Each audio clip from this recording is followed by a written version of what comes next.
Hey everybody, I'm probably gonna be talking in the background here. Watch, listen for it. Hey everybody, there we go. Woo! My gosh, had to get everything reset. I literally checked out my upload and it was zero. My upload was zero. Sudden I hate you, Sudden. Sorry, I barely use. We need positivity. Mubot is back. If you didn't see the last part of the video, we talked about what to study. Let's add some 20 points for positivity right here. We don't say hate on this channel. So this is a public video right now. It's just live on YouTube, so that way everyone can find it. So that way it's just like, boom. I was just like, let's go live. Okay, let's get serious here. People were wondering what we should study for the exam. Well, I lost all my documents because I did a full reset. Check out the other video, but let's do some polling right now and ask people, what do you want to go over? 0 is for pivot. So what to cover? So 0 is pivot.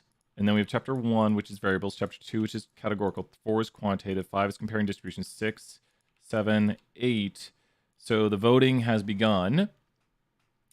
And if anyone knows another provider in College Station, Texas, other than Suddenlink, please tell me. Because I can't find one other than Suddenlink that is a provider of internet. And I'd like to not use Suddenlink. I will say this, last semester we used Suddenlink and I didn't really have any issues.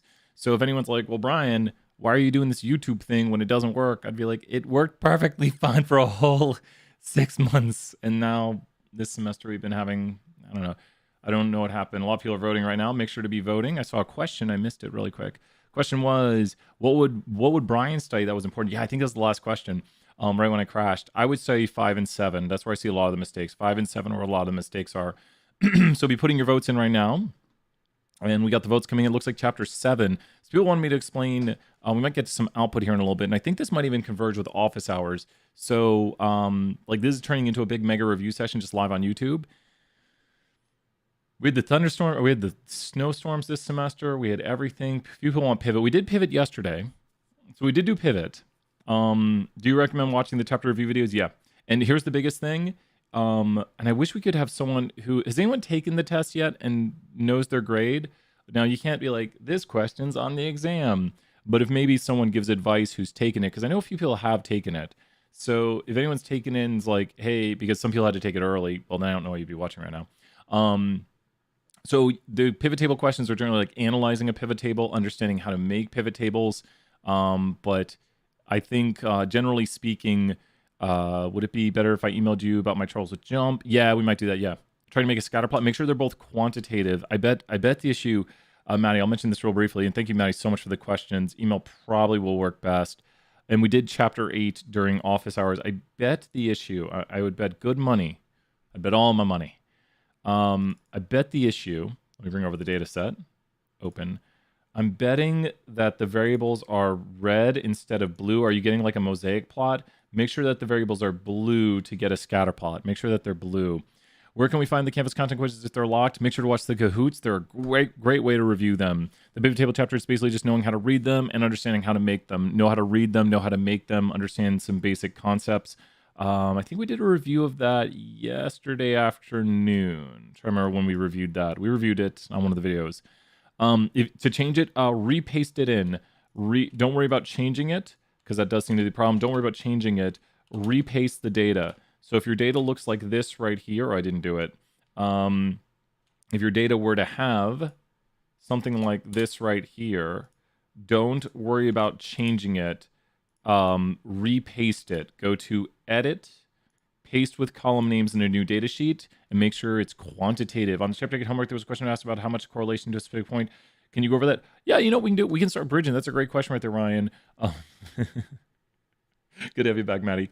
Let's go over. We will have to construct graphics based on the data on the test. Not really, Brody. Great question right there, Brody. You won't have to really construct graphics from data.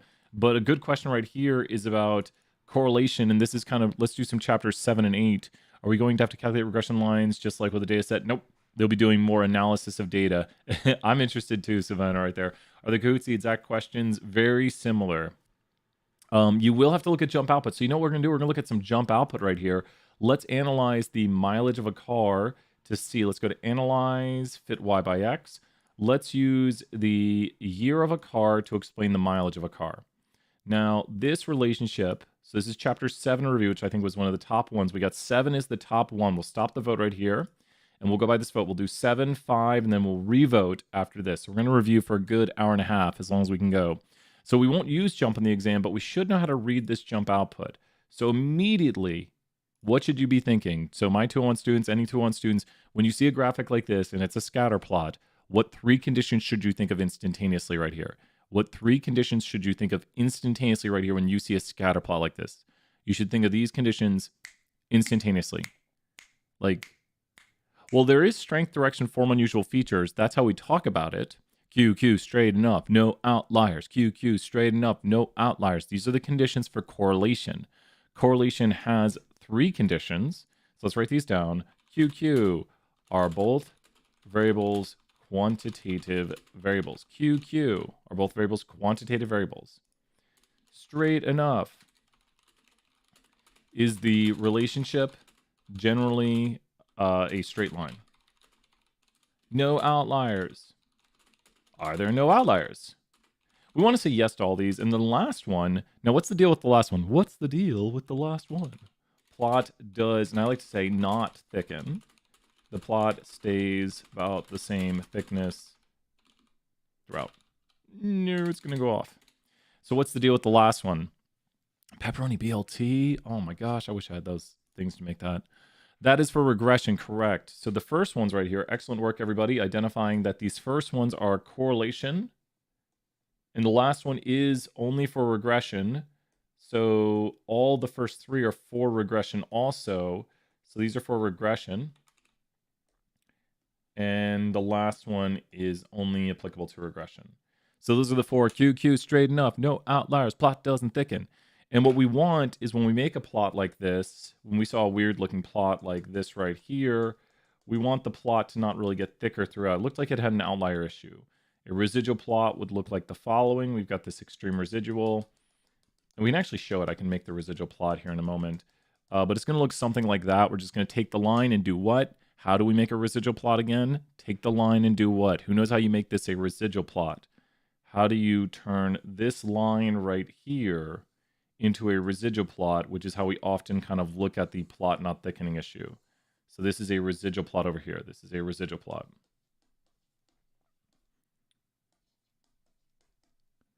Make that line flat right there, and then put a 0 next to it. So we make the line flat and put a 0, and we look at it right here. And we can do the same sort of thing by fitting the line.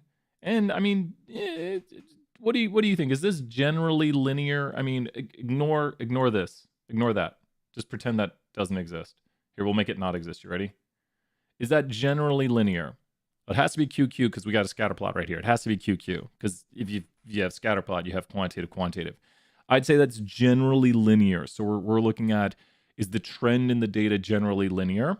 But then I think a huge issue to point out right here is we do have these outliers. So if you look at it, what does it mean for something to be an outlier? An outlier is something that is far away from the trend. So kind of expanding upon it. I mean, this has a ridiculous residual. We're going to see the residual for this point, and I think you can. Rows, you can do markers on these. Watch as we put a marker on this. We're going to make it red also. Let's go to rows. And let's go to colors and make this red right here. There we go. We can see it nice and neat right there. So it's going to be really nice when we go to plot the residuals. And when you see this in the residual plot, take a look at it. And here's the residual plot I like to look at. There's tons of ways to do residual plots. Ooh, and look at this. It looks like a fish. It looks like it's got a fish tail. And you can see that same sort of shape up here. Does everyone see the fish swimming? Like, I see a fish. I always like to say, what do you see in the data? Does anyone see the fish? Who sees the fish? I want to see some yeses or nos in the chat. Here's the tail to the fish. And here's the fish right here. Who else sees the fish besides me? Does anyone else see the fish? Big boy fish right there. Everyone sees the fish right there. So let's go down and look at the residual plot. There's a few ways to do residual plots, and you should still see the fish shape, but look at the line. It's flat. And look right here at this point. If you see this point right here, that point is that exact point right there. We also see the extreme outlier, which has a ridiculous residual. And it's very easy to tell. What do you think this residual is right here? Who can tell what the residual is right there? Who can give me a good guess of what that residual is? Who can give a good guess? Just keep swimming. some Finding Nemo right there. You guys are awesome. Oh, those are 20 points. It is negative. Good guess right there, Justin. Justin noticed. Well, we expected to make the residual plot? No, but this, hopefully this understanding, Selena, will help to understand that a residual plot is just when you take the line, make it flat, and then the line is set to 0. And that's kind of, we want to understand that a residual plot is going to help us kind of see all the residuals at one time. And I do see an issue right here. What is, I'm going to try to draw it for you while I do it. I'm seeing something like this. What are you noticing as I do this right here? I don't like that. I don't like that this is really thin. This is, what do you notice right here that I'm maybe seeing? It's easier to see here. And so this line right here is set to 0. This line right here. This is the line that you see. That right there, that blue line is the exact red line you see right there. That's the line. And I'm seeing the plot thickening, which might be easier to see in the residual plot. And that's why the fourth condition right here, QQ straight enough, no outliers. So if we drew this properly, it's a little easier to see. And I was just doing like a fake kind of drawing of it. It's a little easier to see that our plot looked something like this right here. We saw in the residual plot a little bit of thickening at that part. This is like my sketch of it right here as I draw like a fake drawing of it. And great question right there, Lizzie. Where did we get that?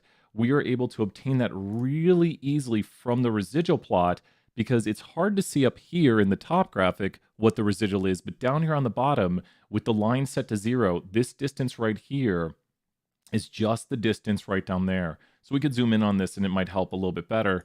But you can see it's right at about 1200. So you would just trace over and we might even hover over it. It might tell us, it just says row 4. Oh, why don't you tell me the residual for it?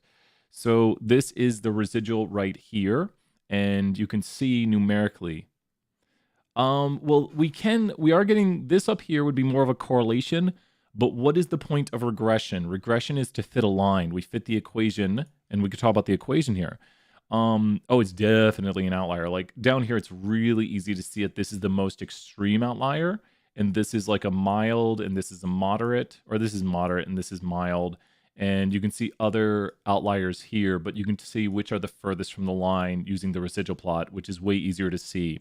So it helps us examine the residuals, which things further away from the line are going to be more of an outlier. None of the data points are on that, though. Which one are you referring to, Lizzie? I'm almost afraid chat goes quiet. Like, please don't let us crash again. Is this making more sense what a residual plot is? Keep asking questions. I'm hoping chat has not froze. Is this making more sense what a residual plot is? Oh, yes, let's do that right here. Hi, great question.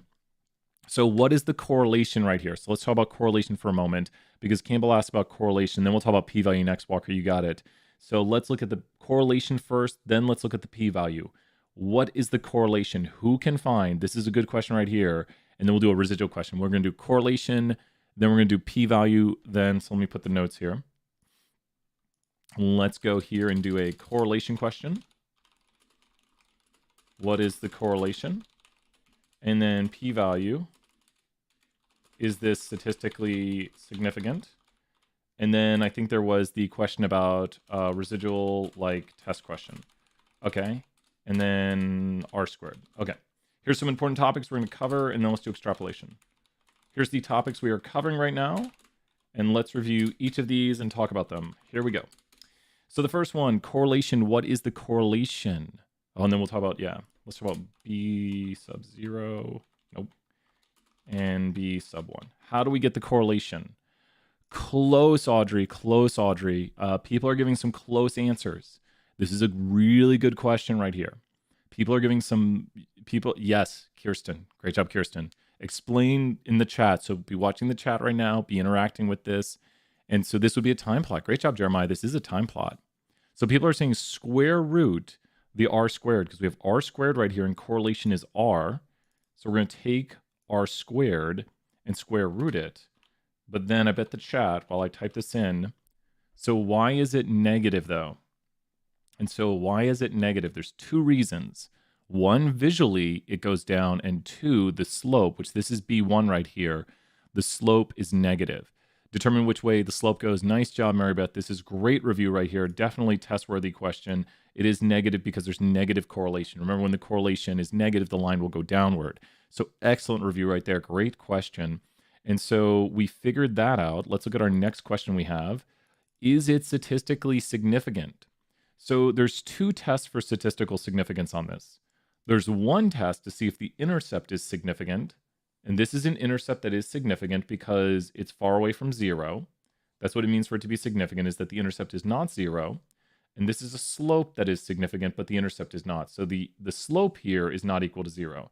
So let's put like not 0. That means it's not 0. The slope is not 0 here. Like we have good evidence the slope is not 0. So what looks more important to you when we talk about an XY relationship? That the slope is significant or the intercept is significant? And I just want you to pretend like this right here is going to be your study. Let's put study and grade. So your study hours and your grade. And we have graphic 1 and graphic 2.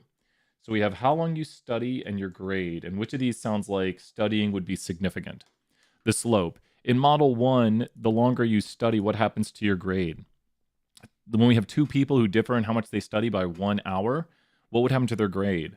With a significant intercept, nothing's going to happen. Everyone's going to make the same grade. You'd make the same grade. But with a significant slope, you can see right here, the more you study, the higher your grade, like a very quick interpretation. Or we'd say for each additional hour someone studies, we'd expect their grade to increase by this amount.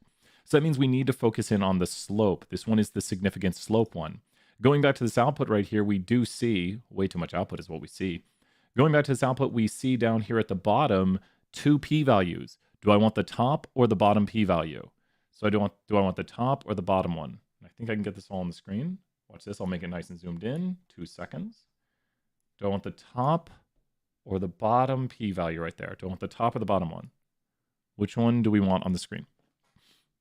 The bottom one, because the bottom one is relative to the x variable.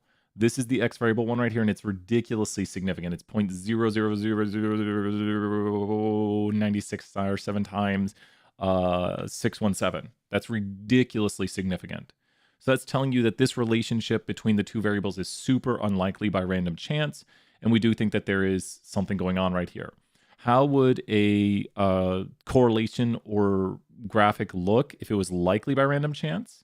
Correlation or graphic likely by random chance would probably look like a what? Like how would this look if it was likely by random chance? We did a lot of this review yesterday too. The most likely thing by random chance is going to be something like this. But let's mention a quick topic right here, because this is going to have correlation close to 0, and it have a flat line through it, which is the slope that's. So the R is going to be equal to about 0, and the slope is going to be equal to about 0, and the p-value is going to be equal to 1, because this is likely by random chance. And to contrast that, let's look at 2 other examples down here. Let's look at 2 examples right here.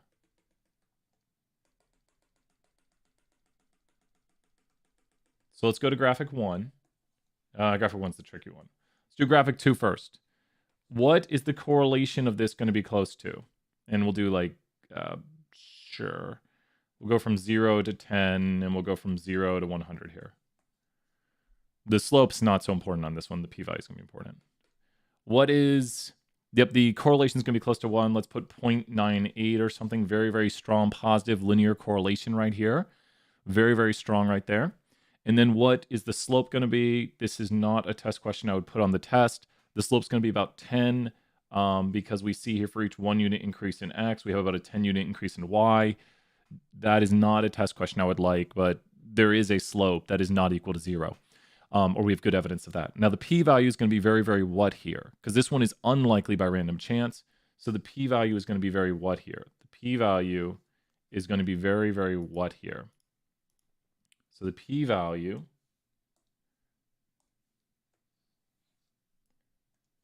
is going to be very, very small. It's going to be like 0.0000001. And so now let's look at our other graphic here. And for this graphic, what is the correlation going to be for this graphic? What is the slope going to be for this graphic? And what's the p-value going to be for this graphic?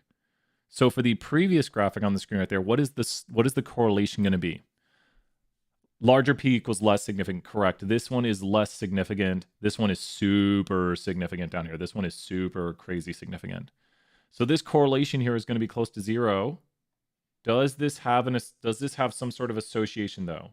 So here's the correlation right here. Here's the line going through the data. Let's do the line in red. So here's the line going through the data. Does this have some sort of association? Which maybe you had a Canvas content quiz like this. Does this have some sort of association? Yes. So significant means that what we observe here is unlikely by random chance, and we're measuring the slope to see if the slope is close to 0 or is not close to 0. And if the slope is significant, we're saying that this slope right here was super unlikely by random chance. That top one is very likely by random chance, i.e. the slope could be 0. There might be no relationship between x and y. And now the p-value for this one would be what? So the lower the p-value, the more kind of. The lower the p-value, the more what it is. You can always say lower p-value means the relationship or whatever we're examining is more what.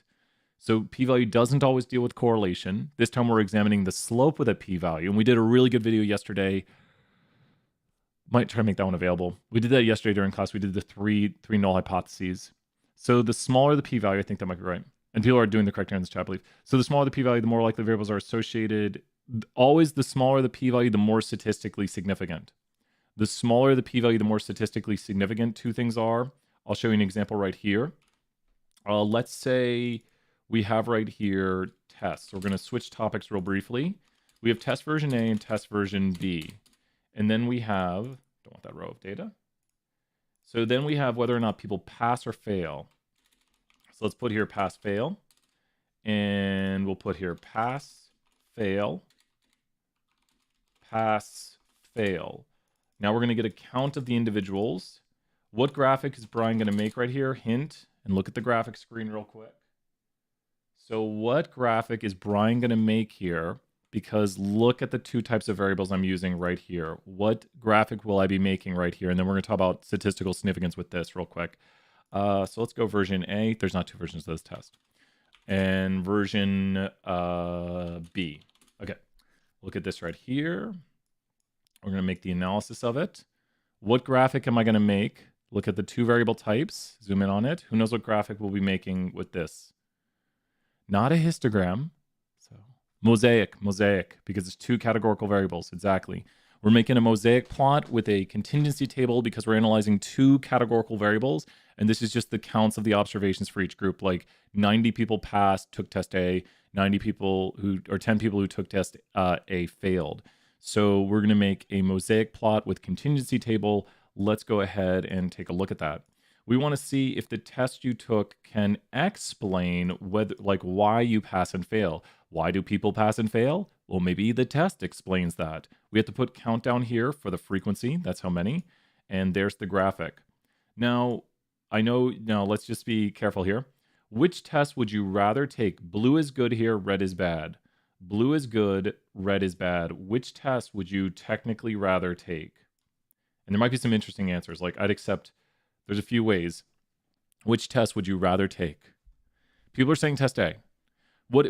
How bad would you feel if you took test B? Would someone feel really sad if they took test B? Would you be like, oh my God, I took test B. That was so horrible. Would you feel really bad? I wouldn't feel that bad either. And we could say, given someone took test A, what's the probability they pass? So here's a conditional distribution. So this is, we're reviewing another chapter right here. Given someone took test B, or test A, excuse me. Given someone took test A, what's the probability they passed? Given someone took test A. So given someone took test A, what's the probability they passed? Given someone took test A, what's the probability they passed? Renee, yep, you're getting to it. 90%. Given someone took test B, the probability they passed would be 89%. 89% of people who took test B passed. And then overall, 179. So 179 out of 200. Overall, 89.5, which is averaging the two because they're same amount of people took test A, took test B. Now, these differences between test A and test B are probably what? Look down here, and I just want you to interpret, since the p-value is high, the differences between test A and test B and who passes and who fails are probably what? The differences between test A, because this looks like this, and this is another test we'll be doing at the end. We're going to go for like another hour and 20, 30 minutes, probably, Bailey. We're going to go, wow. Likely due to random chance. These are not significant differences. Does that make sense? This is a different test than the ones we're doing with the slope, but the differences between test A and test B are likely due to random chance. But let's change the example right here. Let's say all of a sudden now this is 97 and this is 3. And now, oh, look at that. So now look at this. Now, 97% of people passed test B, and 90% of people passed test A. And look at the difference. You can see it's a little bit larger up here at the top. And these differences being larger would mean they are what? Like this difference right here is larger. And so these differences are what now? These differences we see between test A and test B, they're larger, 97%. And now it is significant because these differences are less likely by random chance. Like it's less likely that we'd observe this. How would it look for the most likely differences that would probably be by random chance? How would this look to where it would be most likely the differences are by random chance? Like if we were to have this be the most likely thing by random chance, there would be what difference between A and B? If it was the most likely thing to see by random chance, what would the differences be? If it's just random chance, what would be the most likely to see by random chance? Most likely by random chance would be what difference between the two tests? 0 difference, no difference. So what if I go here and do this? Oh my gosh, no, try again. I don't want to do that. Most likely difference by random chance is this, and look at the p-value. Now think about how this p-value being 1 right here is no difference, and going back to what we were doing over here, we saw a p-value of 1 here, because this is the most likely slope to see if the slope is 0. So if the slope is 0, this is the most likely slope to see. But this slope right here that is extremely sloped is super unlikely by random chance. Does that help right here? Hopefully this kind of connects a dot, because this slope right here is the most likely slope to see. If the slope is 0, this is what we should see, because this slope is 0, and we're assuming the slope is 0, and this was most likely to see by random chance. This slope that's super sloped right here is super unlikely by random chance. And so when there's a difference in the mosaic plot, the bigger the difference, the less likely it is by random chance. Like, look at this. You ready? Here, tell me which test would you rather take? And yeah, let's do this right here. Which test would you rather take let's do this. We got a special test right here. Oh, that's horrible. Okay. Which test would you rather take right now? And let's talk a little bit about these right here. What's the difference between association? So association just means if you know something about one variable, it tells you something about another. The further it is, the more statistically significant. Yeah, the lower the p-value, the more statistically significant. Everyone's saying I'd rather take test B. Notice right here, these are the marginal distributions. From the marginal distribution, we can see more people took test A than took test B. Does that make sense when you look at the marginal? That's just the amount of people who took test A and test B, and more people took test A versus B. There's almost a 50-50 fail rate. We could make it look like that. Yeah, we'd have to put more right here. So we need another... there we go. Now it's almost 50-50 on... Okay, we'll do that. Now it is 50-50 on... No. I need to go one down right here. I can't do math today. Pass, fail. We need more people passing. So more people need to pass. I really can't do math. There we go. So now the amount of people who passed and failed is 50-50 in this.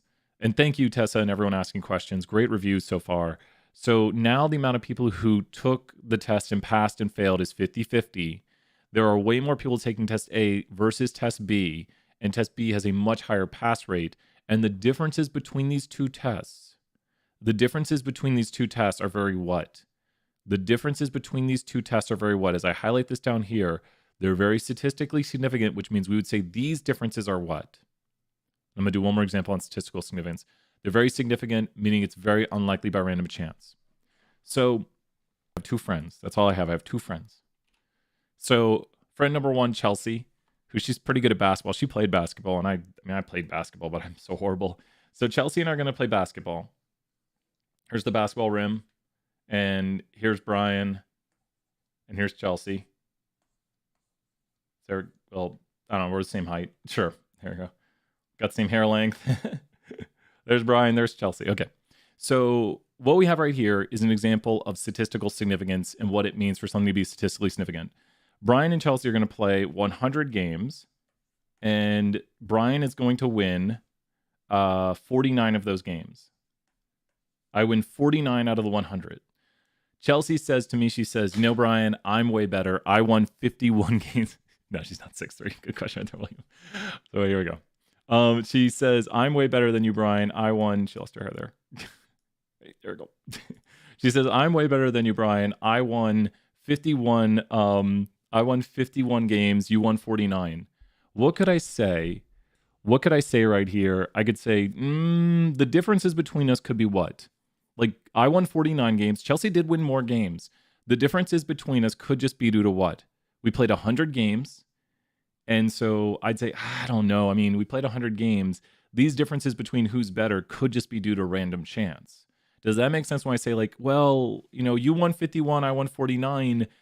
I mean, who's to say who's better? Maybe in another universe, I would have won more games and you would have won like less games or so maybe. But then I invite over LeBron, my friend LeBron. He hangs out, super nice guy. So we got LeBron right here. There we go. Put LeBron's hair. There we go. So we got LeBron, we got Brian, we got Chelsea.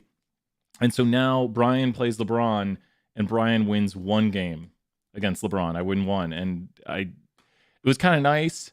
I'd like shoot and he would like bump it in and he'd be like, oh, you made it. And I'd be like, yay, I'm good. And he'd be like, you're good. Keep trying. Oh, you won one game. Great job. So I don't know. He may let me win that game.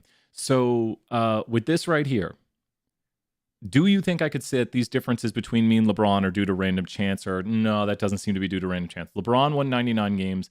I won one game. Those differences sound to be what? And I don't even know how I won that one game. And he kept hitting the ball and it kept going in. He kept saying I was getting points. I was like, that's amazing. Space Jam 3. Yeah, we should watch some Space Jam. So, he doesn't. I don't know LeBron's current hairstyle. There we go. These differences right here look to be unlikely due to random chance. Does that make sense right here? These differences look to be unlikely due to random chance. You would say what? There is good evidence that LeBron is better than Brian. Does that make sense? You would say there's strong evidence to support that LeBron is better than Brian. So you'd say, like, you wouldn't say, Brian is as good as LeBron. You'd be like, no, I think if they'll keep playing, LeBron's going to keep winning. And I have no idea how Brian won that one game. That's the random chance right there that happened, is Brian won one game. So that's what we mean when we talk about things being by random chance or not by random chance, especially when we talk about the differences right here. So the assumption for this test, when we do a test on the slope, and we did this yesterday, and then we're going to go to the next question. The assumption is slope is equal to 0. Slope is equal to 0. And the alternative would be slope is not 0. So using classical wording right here, what are you going to do to the null for this test right here? What are you going to do to the null right here? I want you to see the words. I'll write it down for you just to practice, and this will be even more important in later tests. So we only have two sayings right here. The only two sayings we have are either I reject. I'll make this way bigger. We only say one of two things. We either say I reject the null and have evidence for the alternative, or I do not reject the null and do not have evidence for alternative.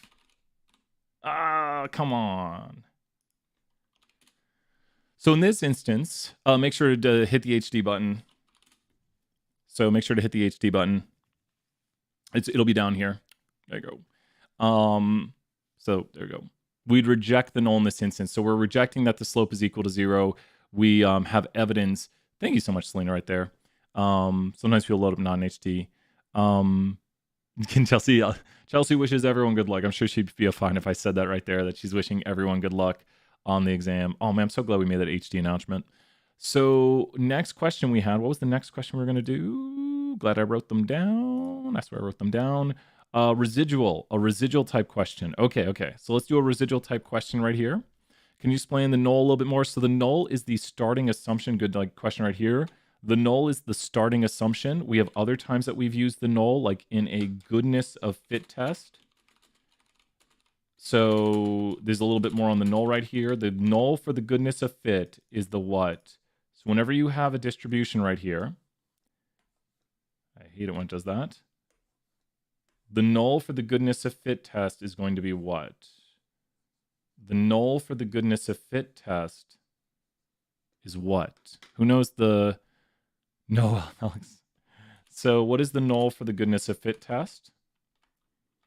The null for the goodness of fit test is going to be what?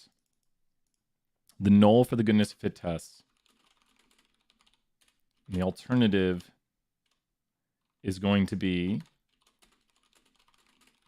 The alternative's usually kind of contrasted. It's usually the like opposite or the other side of it, kind of a dichotomy. Check out the formula sheet. We'll check it out here in a second. And you got it. Good question right there, Avery. And let's look right here. Goodness of fit test. So with the goodness of fit test right here, we're going to take and we're going to put a normal curve on top of this. And I want you to think over how this one looks. Just a tiny bit more on the null right here. How does this one look versus this one? So if this one right here looks, what do you think the p-value for the first one would be? So think about p-values and how they work. And a goodness of fit test allows us to see if things are normal. And I'm mentioning a lot of big hints for the test today. Exactly. So the first one would have a p-value that is very what? So the first one is going to be greater than 0.05 because we're not going to reject the null. Like it could have a p-value theoretically of something like this. And the second one's going to have a very low p-value because we're going to reject the null. When the p-value is low, reject the null. When the p-value is high, just let it fly. The goodness of fit test is a way to check for normality. How do you know when to use the goodness of fit test? That's when we want to check to see if something is normal. So use, great questions, use to check if data normal. Use to check to see if data is normal. So on one line right there. What other way do we have to check to see if data is normal? These are big questions. I'm trying to like hit as many as I can today. What other way do we have to check to see if data is normal? What other way do we have to check to see if data is normal? And I should have done it right underneath that one. Darn it. What other way do we have to check to see if data is normal? What is another way to check to see if data is normal? Another way to check normal probability plot. Parker, great job right there. The normal probability plot is a plot that tells you the probability of something being normal. When it's not normal, it'll have a bend. This is left skew, so it's going to be pushed to the left. You don't need to know that, but those are the points. Those are the points right there on it. They'll be looking like that. And then the other one right here looks good. So the green means good, at least for normal. And the points are going to be around the line right here in the center. That is a plot, a normal probability plot. And it's not quite the line of best fit. It's just a plot that tells you the probability of things being normal. It's similar-esque to a line of best fit. I can make one pretty quickly over here to show you what they look like. Come on, R, you got this. So the normal probability plot, and then we're going to do more questions. Thank you so much, everybody. Excellent work today. Let's just make some data just so we can see them. We're going to make random normal numbers, 1,000. This data is normal. So this data right here looks normal. This is a normal quantile plot. And then this right here is a non-normal quantile plot. Does everyone see the difference between the normal quantile plot and the non-normal one? How should the data look when it's normal as a histogram? So how would normal data look as a histogram? If we have normal data, how would normal data look as a histogram? So I'm just using this to show graphics right here because I can draw it better. How would normal data look as a histogram? How would normal data look? Not quite uniform. So uniform's going to be flat. Great job right there. No, let's throw 20 points. We got symmetric and what else? Symmetric is true. Unimodal and symmetric. Those are the two key words. It's going to look unimodal and symmetric. And then the QQ plot will follow the line. That's what we're doing right here with these notes, is we're showing that it looks unimodal and symmetric, and the QQ plot follows the line. Like, here's the normal data, and then the QQ, or the, excuse me, normal probability plot. This is a normal probability plot. The code is QQ. Just so I can write it so you can see normal probability plot. This is a normal probability plot. That is what you are currently seeing on the screen right here. That is a normal probability plot. We call it a QQ plot sometimes for short. So when you see data that's not normal, you're going to see a histogram that could look skewed like this, right skewed here. And then the normal probability plot is not going to follow the line. Great job right there, Hannah. And we call these normal probability plots, we call them QQ plots here for code. But yes, does this make sense right here? That the normal probability plot is a way to see if the data is normal. And we also have right here the goodness of fit test. So in the goodness of fit test, we want a high p-value. Exactly. So the reason is because this distribution right here, so to bring it back, great way of talking about it, Selena, sorry. So this distribution right here would be what given the data is normal. Seeing this shape would be what given the data is normal. Like, look at the p-value. This shape of the data right here that we see this data would be what given the data is normal. It'd be what by random chance. If the data is normal, this would be very what to see by random chance.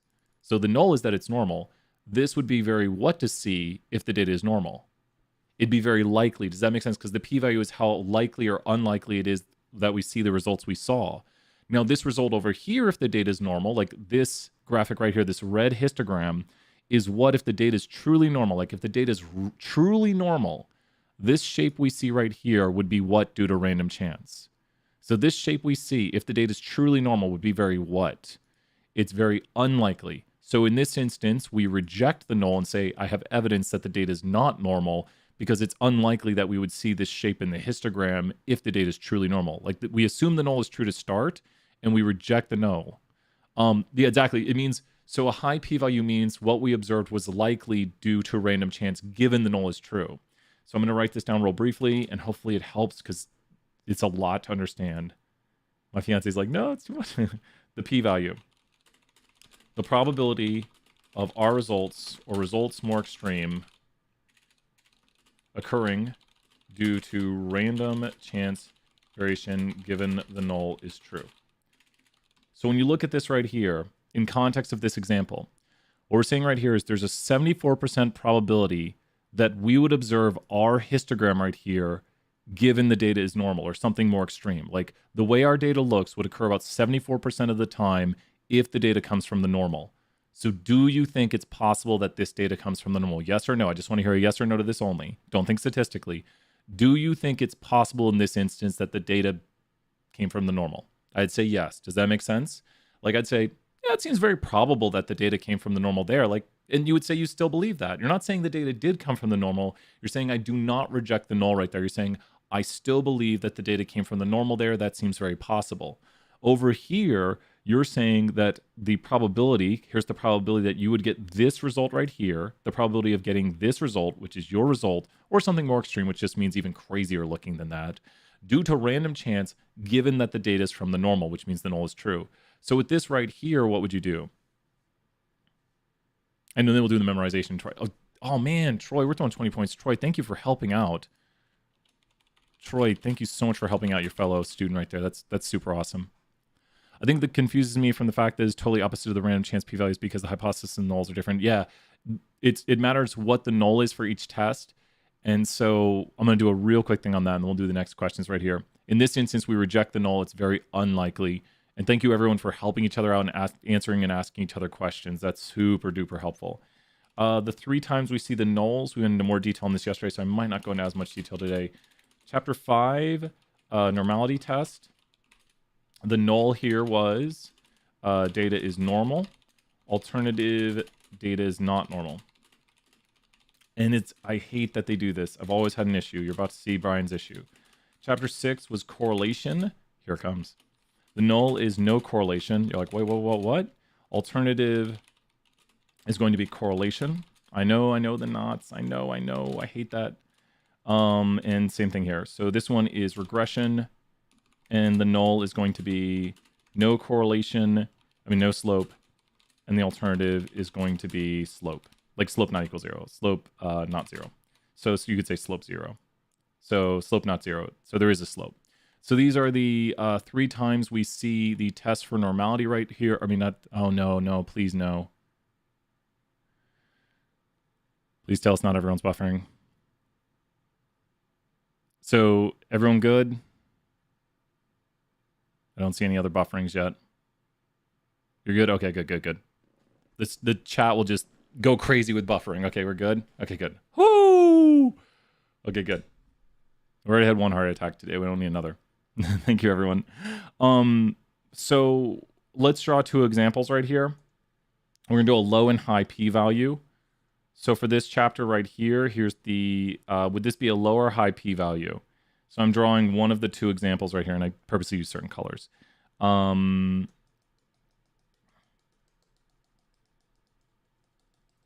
doing 2 examples for each one. 2 examples, and thanks so much for the HD right there. 2 examples for each one. 2 examples for each one. So this is the example 1 for each of them. And here's the example 2.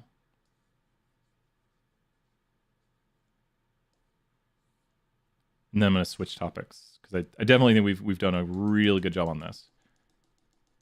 There's not as many questions, so I'm going to definitely switch topics.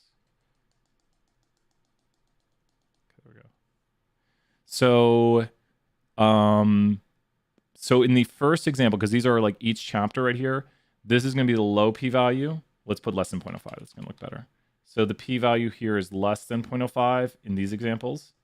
And in these examples, the p-value is going to be greater than or equal to 0.05, the high p-value. So in these examples, we would, Tyler, join class. And if you're in one of my classes, you can become a mod. So no worries, Troy. Is this making more sense right here, everybody? Who thinks they kind of get how there's different nulls and different alternatives for each chapter? And basically, when you look at this, you would say, in this instance, you what the null. So just here, we'll talk through this one real quick. In this instance for this graphic, I would what the null right here. You're welcome, Tyler. In this instance right here, you would what the null. In this instance for this one, you would what the null. Awesome, Abby. That's what I like to hear. I would reject the null. So I'm going to say I reject the null that there is no slope. I have evidence that the slope is not 0.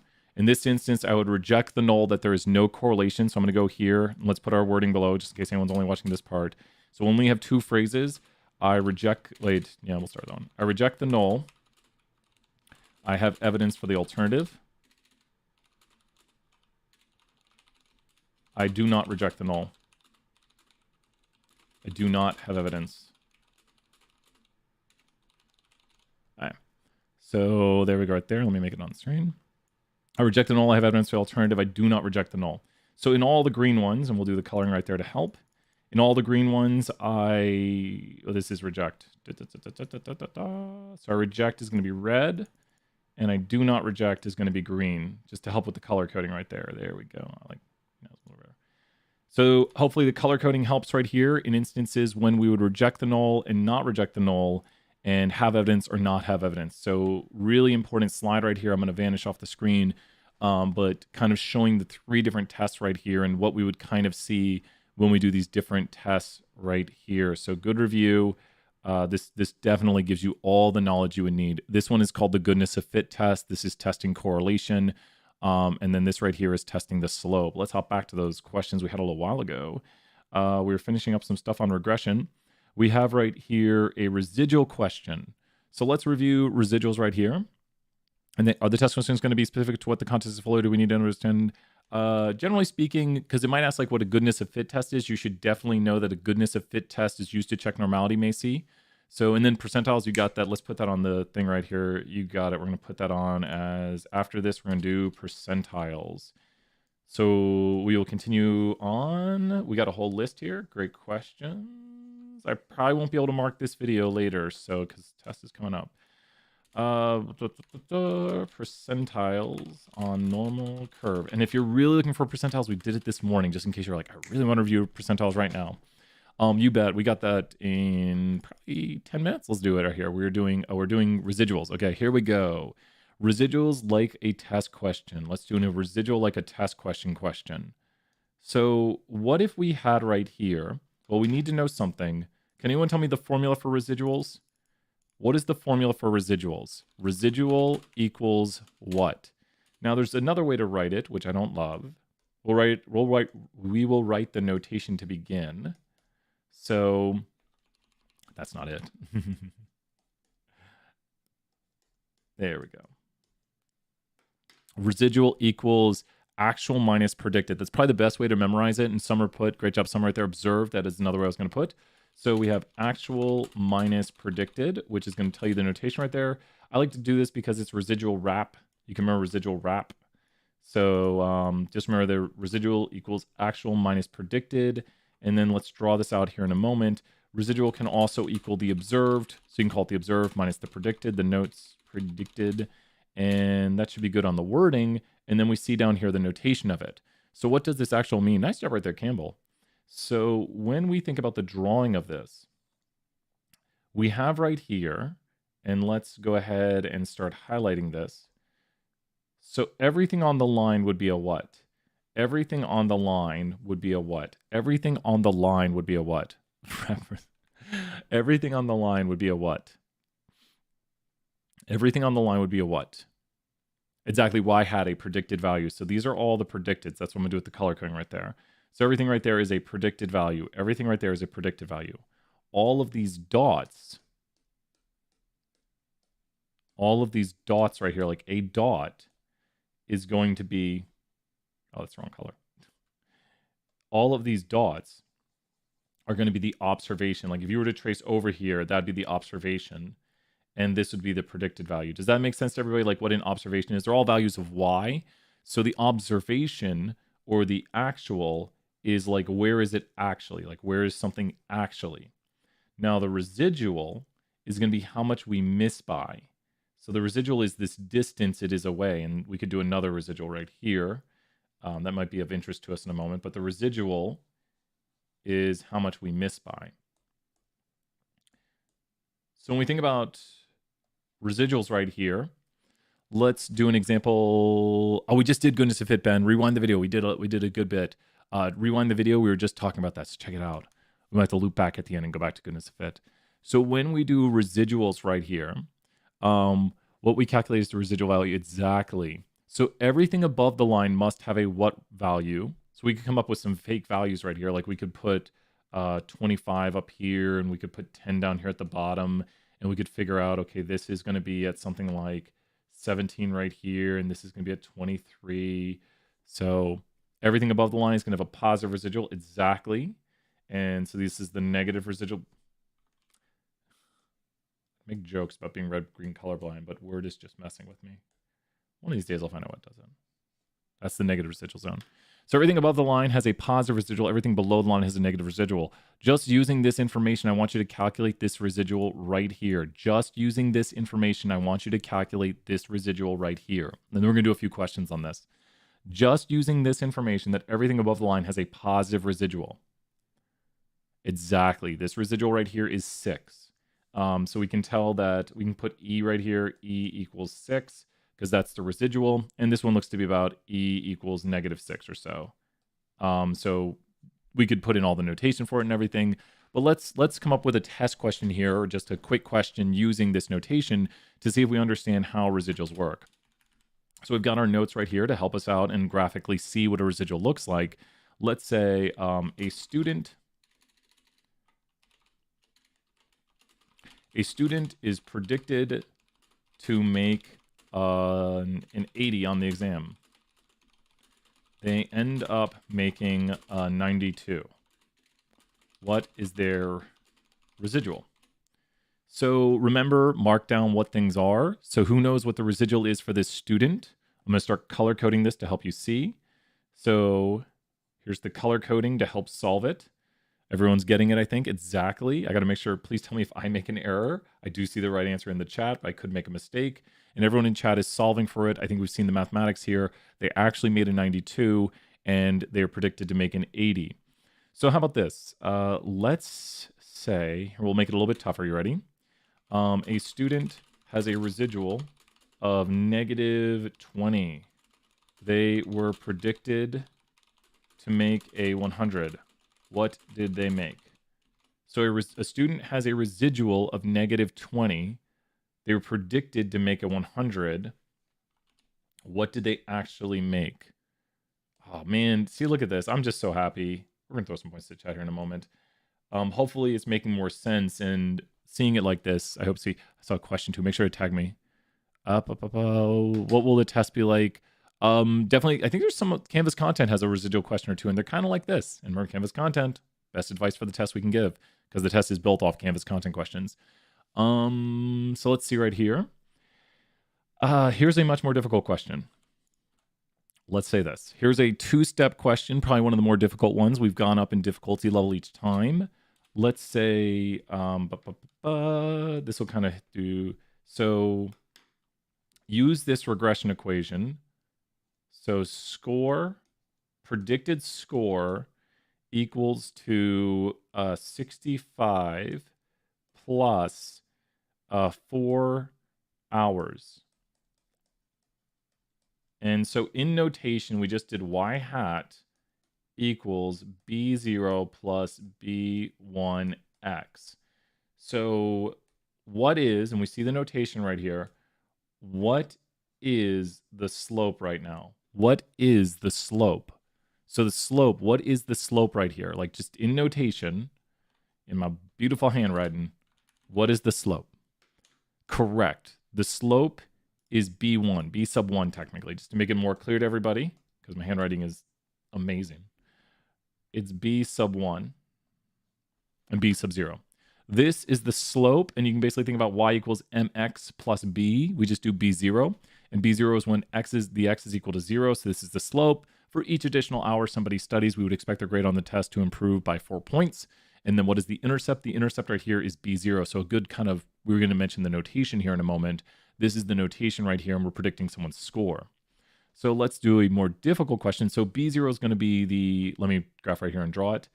B0 is going to be when x is equal to 0. So this B0 right here would be, if this was the right graphic, it'd be this point down here. It'd be when x is equal to 0. And the color change magic happened. But B0 is going to be when x is equal to 0. So it's going to be that. And then the other one is, and these are not the right graphics, so this is going to be the 1 unit increase. So it's going to be for each 1 unit increase. Does that... Great job, and thank you so much, everyone, helping out answering the questions. It's going to be the intercept. Alex, let's throw some 20 points right there. Everyone helping out, tagging everybody. I love it. These are the questions to ask, and if this is your first time here on one of our streams, this is how it goes usually. You can use that format. This is how we just do it in stats. It's stats people were like, we want to be different, and it's like, oh yeah, sure. I mean, I like it, but some people like y equals mx plus b. So you can see the same formula done right here with y equals mx plus b. So that's that right there. So hopefully that makes sense how it's all the same formula. This is just giving the context that we were predicting somebody's score, and we have this right here. So let's say, here's a difficult question. Now we're going to use this equation, and then we're going to go use our cheat sheet at the end. Someone studies, let's say, 5 hours for the test and has a residual of 10. Okay. More difficult question. Who can solve this? Who can solve this? Someone studied 5 hours for the test and has a residual of 10. Who can solve it? Adam, that is awesome. I was hoping someone would get it really quick, and Adam, you're right. Be careful. Double check the predicted score. So let's get their predicted score. If you got this pretty quickly, you did all the steps. So you went here and you put 5 hours in, and then you solved for somebody having a predicted score of 85. And as soon as you know this, you know their y hat. So that's their y hat. So you predict that they'll make an 85, and then you know what by looking at the residual, that their actual is what. So something that has a positive residual from the ones we've been doing, you know, since they were predicted to make an 85 and their residual is positive, that they are 10 points above. So you can plug in the numbers now to the actual minus predicted formula, and you can say, we know their residual is 10. We want to find out their actual, and they made an 85. So if you solve this right here, you will get that 95 is what x is equal to. Exactly, Emily. Great job right there. And so Emily just switched it to the other side. They're predicted to make an 85 from the equation right here. We plug in 5 hours for their, because they studied 5 hours, and we plug that in right here with my beautiful handwriting. Does that make sense? Really good job. If you understand how to do this, you understand some of the more difficult questions we could ask. So, yep, 85 from the formula right here. So that's why I had to write out and practice the formula. Great questions, great review. Like, hopefully people are understanding better how to use the equations. Extrapolation. So classic question, classic Brian question right here. Your friend decides they're going to study for 50 hours on the test. What is going on right here? So y is predicted. Y is going to be the actual. Y is going to be the actual. That's why I don't look at this formula down low. It's not how we do it in statistics. That's not the y we use in statistics. 65 was just made up for the problem. This is a made up equation right here. So I just made up the intercept and the slope. Great question right there, Tia. And then don't use the, I mean, it might confuse you if you use the algebra equation. We call it y hat for the predicted value. So y hat is predicted and y is actual. That is correct. Yep. Oh, what happened to my... I don't know what happened down here to these. They got crowded. So the y hat, there we go. The y hat, oh, it moved everything. So looking at the notation right here, you can see that y hat is the predicted and y is the actual. Check the formatting and pay attention. Exactly. And so we use this equation right here with the y hat equals b0 plus b1x. And the y hat is going to be the predicted. So this is the same predicted value right here that we get that then can be used down there in that formula. Does that make sense to everybody? Hopefully seeing these formulas right here helps draw the concepts together that y hat is the predicted, and then that can be eventually used to solve for the residual. I don't know how I lost the, maybe we didn't, really? So hopefully this draws the concepts together, seeing the top equation, and let's just only put notation on the screen for the moment. So you will only be seeing notation right here. Here is the notation, just so we can like focus in on it. There is the notation. In the circles up above, you have the intercept and the slope. And the x is just the name of the x variable.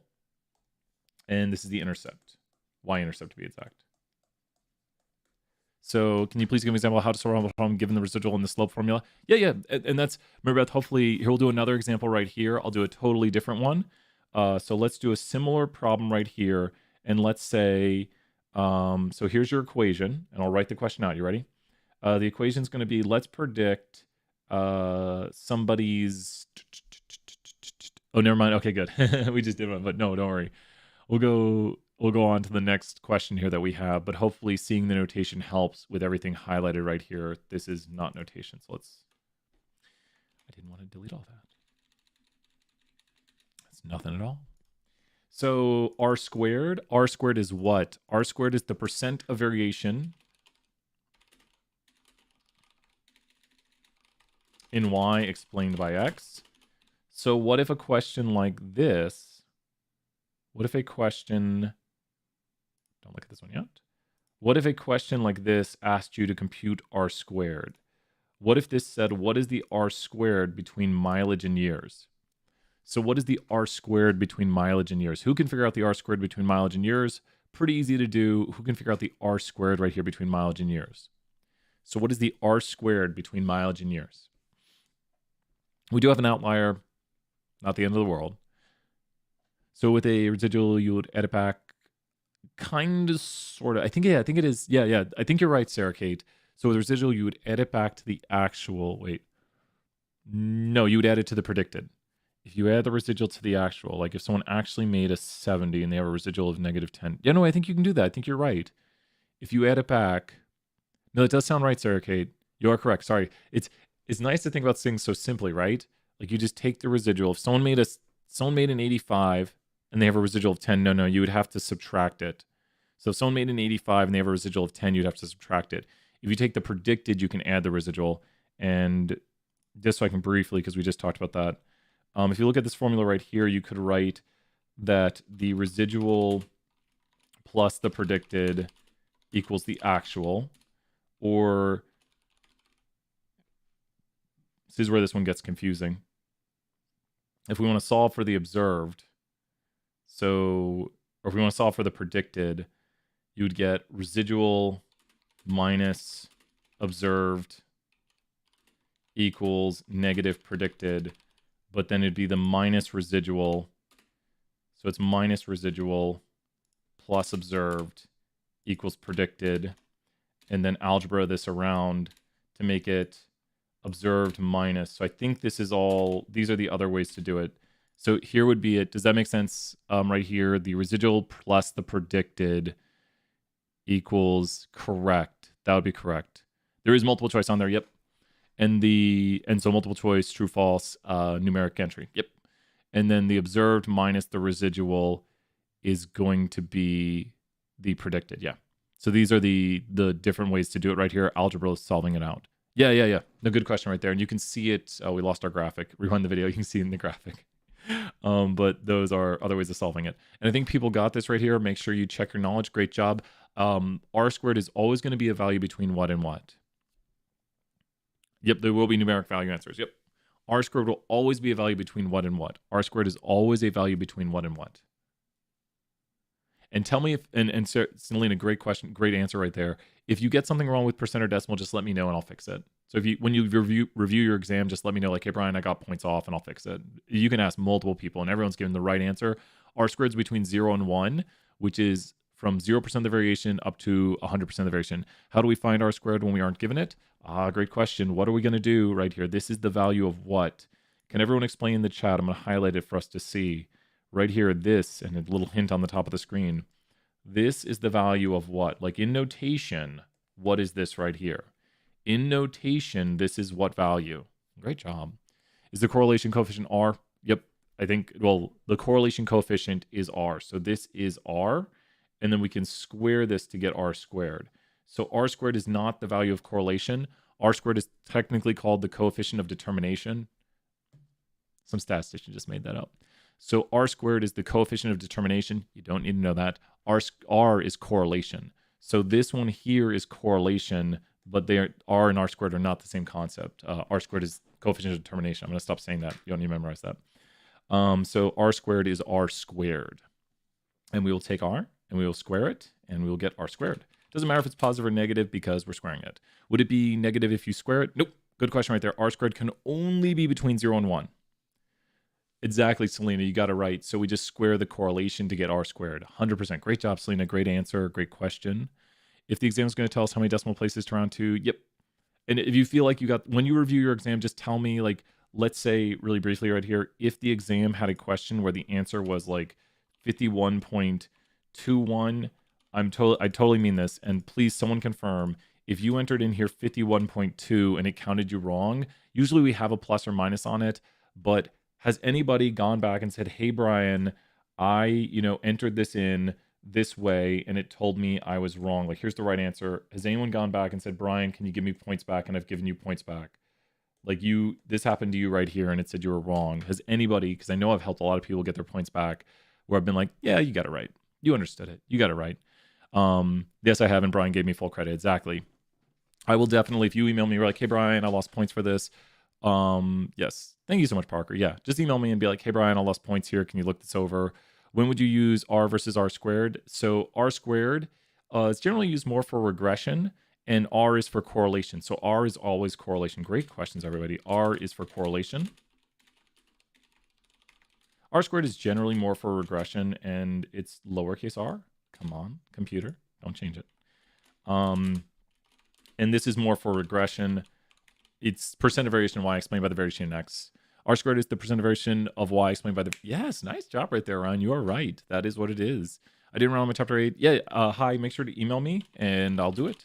Make sure to email me. Yeah, I'm gonna catch up on emails. We'll go for another, like, 45 minutes. You're welcome, Savannah, right there. We're going to go for another 45 probably or so, and then I'm going to try to catch up on emails. Probably not happening. We'll try.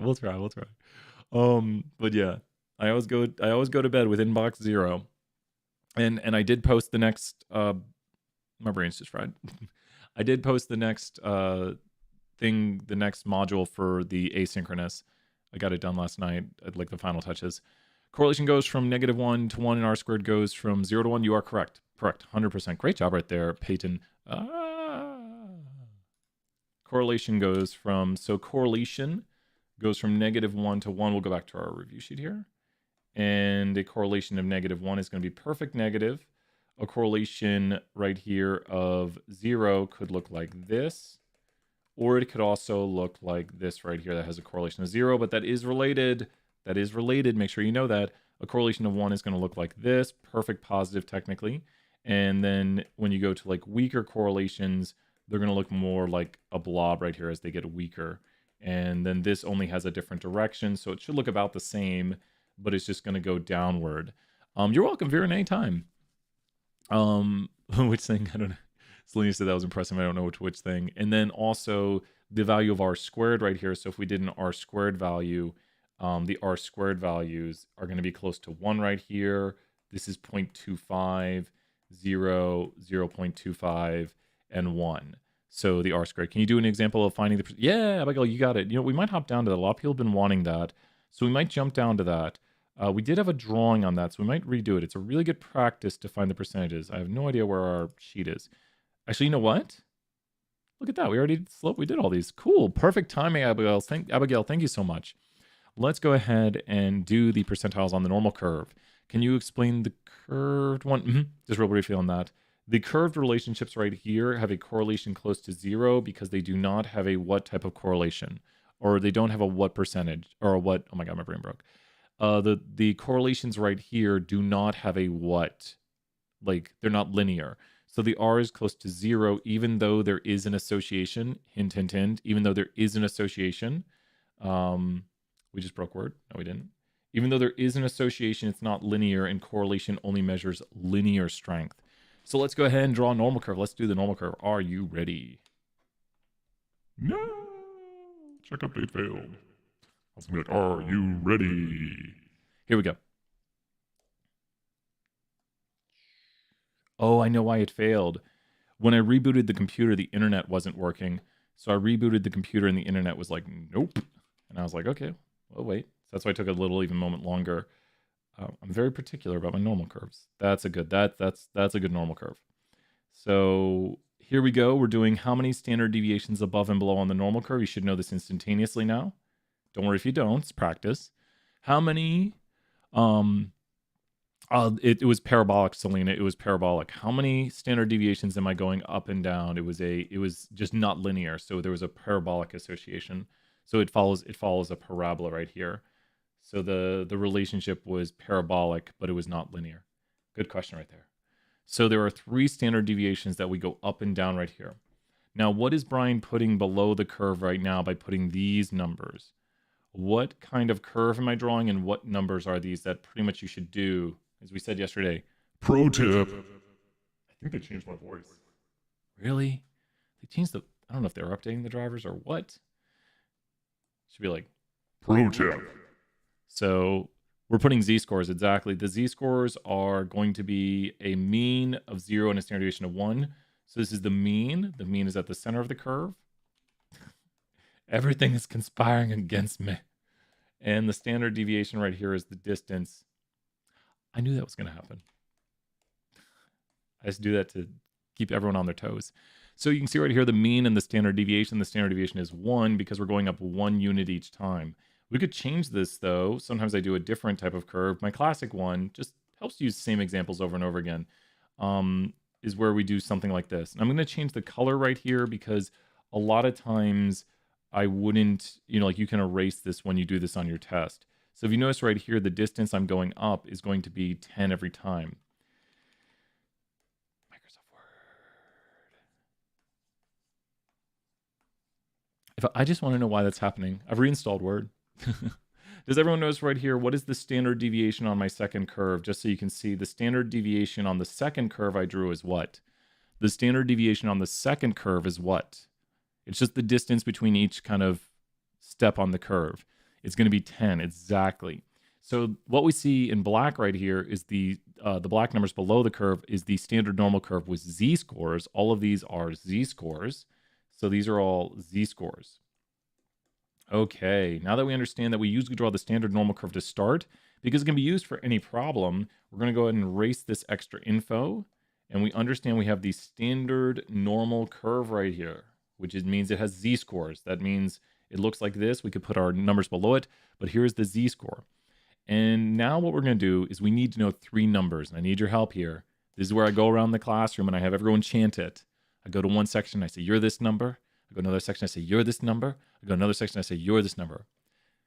You wouldn't have to, no, we won't find the standard deviation by hand. No, great question right there, Tal. Never, no one wants to find the standard deviation by hand. 68, 95, 99.7, 68, 95, 99.7. And thank you for all the questions. I appreciate it because we're here to answer them all today. Sure. Curve is not perfect. Nothing is, though. Internet's not perfect. Curve is not perfect. Nothing's perfect. We can handle it. 68%, 95%, 99.7%. Now let's just think about what this means. I think sometimes people wonder, like, what do these numbers even mean? I'd like for you just to say what the 68 would mean for our other example. What does the 68% mean for the other example? So it's due at 11. Due at 11. Great job right there, everyone. Let's throw some 20 points. What does the 68 mean for this example? I'll give everyone points. So in the chat right now, explain to me what the 68% means on this curve. 68% without context means that we would expect 68% of the observations to be contained within plus or minus 1 z-score. So exactly how you're right. That's what, and you're right. Everyone's got the non-context one. But with the context one, what would the context mean? 68% of students are expected to score, according to the normal, between 70 and 90. 68% of students would be expected to score between a 70 and 90. 68% of the scores are expected to be exactly. And if the normal is true, then we would see between 70 and 90. And then what does the 95 mean? 95% of students, sure, we'll go a different color. I didn't really want to, but why not? 95% of students are expected to score between a 60 and 100.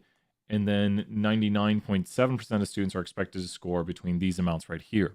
That's what we mean when we talk about the percentages on the normal curve. We're saying like what percent would we expect to fall between this area, to be contained within this area. So when we do this now, we can find the percentiles on the normal curve with the following. If Brian currently has inside of his hands, we need to go mega here.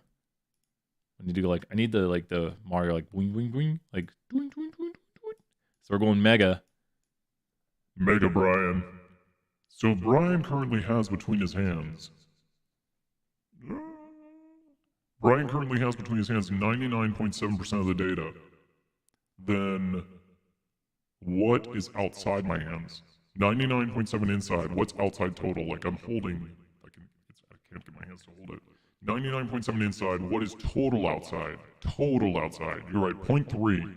So now what would we do to these sides of it? Since we have 0.3 right here, if we were to go to the outside, what would be on one of these arrows? 0.3 total. Exactly. Great job right there. We need to shrink back down here.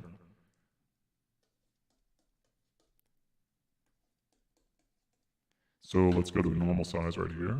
Just shrinking back down. There we go. Going back down to a more normal size right here. And now, there we go. There we go. Okay, so now in my hands is 95% of the data. So what would be outside my hands? If 95% is inside my data, I can never do this because I'm like mirror imaged. Yeah, there we go. It's always the hand I don't think it is. So, and then what would be outside? 5%, and then what's one of my hands worth? It was way easier when I used to do this in classroom, and I could just like walk over to the board and like be like, what's inside my hands? And then what's outside? So now 5%, we're going to divide that in half to make 2.5 on either side.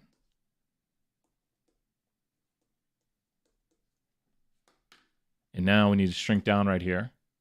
So let's go ahead and just shrink down right here to the last one. Okay, so here we go. If 68% is in here, how much is outside? 68 inside, what is total outside? 68 inside, total outside is this. 68 inside, total outside is this. 32. So what's one of my hands worth? 68 inside, 32 outside. One of my hands is worth what? 16 on either side. There we go. Gotta go back to normal size here. There we go. Okay. So just practicing that right there, just knowing the inside-outside trick. I think I'm not the right size. You ever think Ant-Man does that? He's like trying to like get back to normal size. That is Tiny Brian. You bet. He makes appearances. So you ever think Ant-Man, like, do you think he writes down how tall he is? So he knows like, okay, I am 6'1", however tall Ant-Man is. What if Ant-Man, like, what if Ant-Man was 6'1", and then when he got the ability to like shrink and grow, he's like, okay, now I'm just gonna be 6'4". Like he's just like, I mean, why would I go back to six? Like, or maybe he's like, you know, my back hurts at 6'4". Why don't I go to like 5'10" today? Like maybe each day he's like, I want to be this height. He just like, if you could shrink and grow just randomly, why not choose the height you want to be? I mean, why would you go back to your like height that you were before you had this superpower? What about z-scores? When you have the z-scores, you need to find the percentage above roll. Exactly. That's what you got. Great question right there, Lizzie. That's exactly what we're going to do right here. Because now we need to know what a percentage is. Now that we have these numbers on the curve, we can use this curve. And I do suggest drawing this out before the test. Mega Brian's much more entertaining. So with this right here, let's think about where the percentage is. And remember this. Would you rather be in the first percentile of the test or the 99th percentile of the test? Which one would you rather be at? The first percentile or the 99th percentile? Where would you rather be on the test? The first percentile or the 99th percentile? Where would you rather be? 99th. You'd rather hear you made it in the 99th percentile of the test. If you made in the first percentile, it's all, I mean, don't worry, not the end of the world. I had a student who was worried they got a low grade on test 1 and they did great, got an A. I mean, you don't want to get low grades, but not the end of the world. So let's go right here. This is where the first percentile would be at, the second, the third, the fourth, the fifth, the yada, yada, yada, yada, yada, yada. Where is this at? Where is Brian at right now? Who can help and tell Brian where he's at right now? This is going to come into important use in a moment. Where's Brian? Thank you so much right there, Selena. We're here for positivity. We try not to talk negative, even if it's about Suddenlink, even if Microsoft Word is messing with us. The first percentile would be over here. The first percentile is going to be somewhere over, 99th percentile. Oh my gosh, top 1%. See, even I make mistakes. So the 99th percentile is going to be right about there. It's a z-score of 2.3263. We could show you David M. Lane graphics, which I might do some of those here in a moment, but the 99th percentile is going to be all the way over here on the curve. So it's going to be towards the top end of the curve, which means 1% is above it. When we talk about the 99th percentile, it means 1% is above it. So let's talk about these percentiles right here and find them. Okay, so how could we find the percentiles? We need to know how much of the area is below this point. How much area is below -3? How much area, let's do this, we did this earlier. So our first question mark right here, how much area is below -3? So everyone take a look. And we just want to figure out how much area is below -3. Chat might already have given all the answers. You are correct. We're talking about this area right here. Total below it is just going to be that arrow right there. So we're just going to go right here. And we're going to take, and we're just going to say below this is the 0.15 percentile. So that makes it the percentile. That's what the percentile is at that point. What is the percentile at this point right here? So we're talking about right here. What is the percentile right here? Just you have to say how much is below 2. How much is below 2? So it's 2.5 exactly.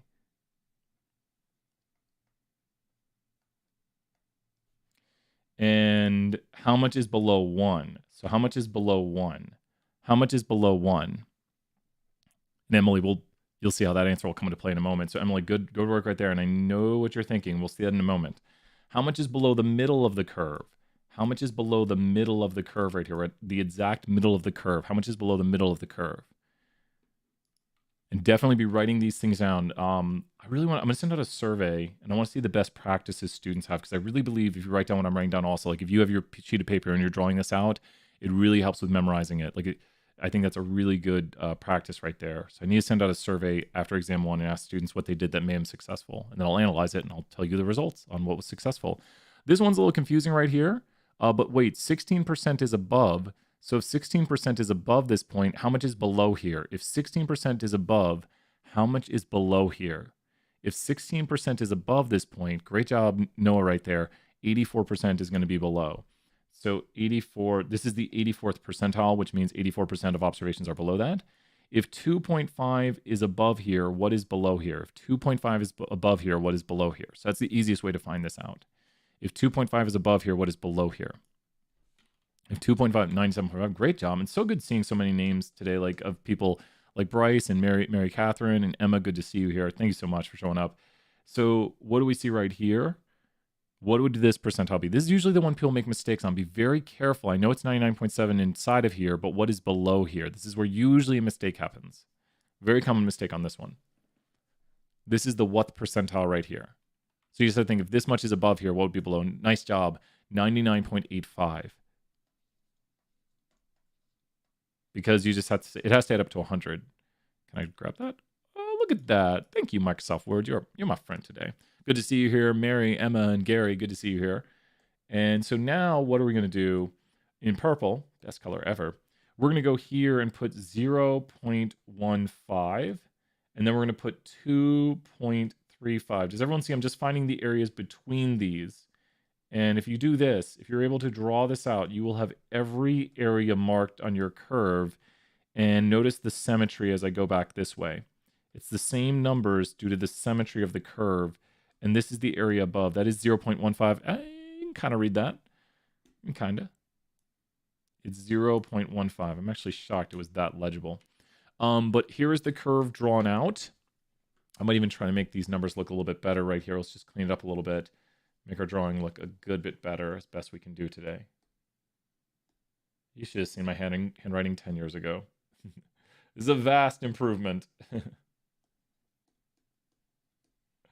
you're gonna have to write things. I'm like, no, don't. I don't want to write ever. I just like computers. I've learned to type my whole life. So can you do an example like Canvas Content Quiz 3 with the percentiles? Great. Now that we've got this cheat sheet right here, let's do some examples. What if they ask for the 98th percentile? So we could tell one thing from this right away. Where would the 98th percentile be? So Maggie asked a great question. Where would the 98th percentile be? And then we're going to do some questions here. Emma, great question right there. I'm good to see her, Brian. Where would the 98th percentile be? So let's come up with a question that would be a little more difficult. You ready? We're going to use this right here as our curve. Here's a question I haven't done lately, but let's say the question asks something like this. Test scores are normally distributed with a mean of 80 and a standard deviation of 10. Find the 98th percentile of test scores. Okay, so this right here is one of the questions usually people ask, like, how could we possibly solve this? I'm going to go 99th percentile because I think I can solve that one in my head. 2 seconds while I'm solving this because I want to make sure I get it correct. Okay, I think I got it. Okay. So we're going to solve this question right here. We're going to use the graphic below to help us solve it. This is a multiple choice question right here.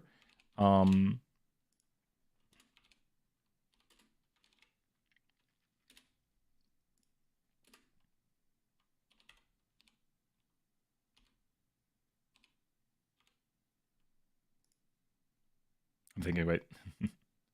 Okay. I had to make sure it's solvable. Okay. So what would the answer to this question be? This question looks like you can't solve it for a moment. This question looks not solvable. Does anyone know the answer to this question? I think I've done it properly. I'm coming up with a question as I'm working it. Does anyone know the answer to this question? And this is a question that would look like you can't solve it. But people are saying the answer is C. People are guessing the answer is C. And I could make this more difficult. Let's make it more difficult. Okay, now it's more difficult. And then we could, we're making, okay, I mean, I don't know if the answer is C. I should have made it more difficult by doing this. So here we go. Now the question looks more difficult. Now the question is going to be a little more difficult. So if you look right here, it's still C. It's still C. The answer is, the correct answer is C, but I maybe should have made it more difficult with these answers right here. This is still 100% solvable, and let's show how. Like, you could still solve this using the information below. So whenever I have this right here, I'm going to take my numbers, and I'm going to take the mean and the standard deviation given to me. I'm going to go right here. I'm going to draw in. I put the numbers in red usually because we're going to use them as placeholder numbers. So let's go here to red, and let's put in 80. Let's go here to red, and let's put in 80, 90, 100, 110. You know what we need to do? We're changing Puppet Shark. Puppet Shark, you're gone for now. Well, I mean, you're not gone, but you're fine. Okay, we're going to change.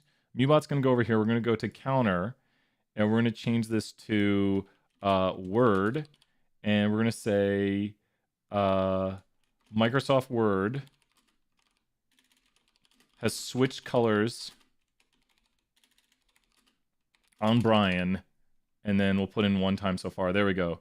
So Microsoft Word, you can now use the code Word Plus when Microsoft changes the colors on me. Like when it changes, you can start, if you're following along, you can add to Word right there. Is it lowercase or uppercase, Mubot? Tell me.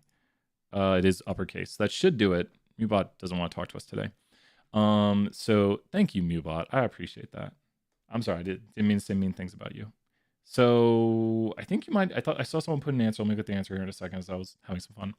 If it asks for percentile between 99th and 90th, would it be multiple choice? Yeah, so this is a possible like multiple choice question.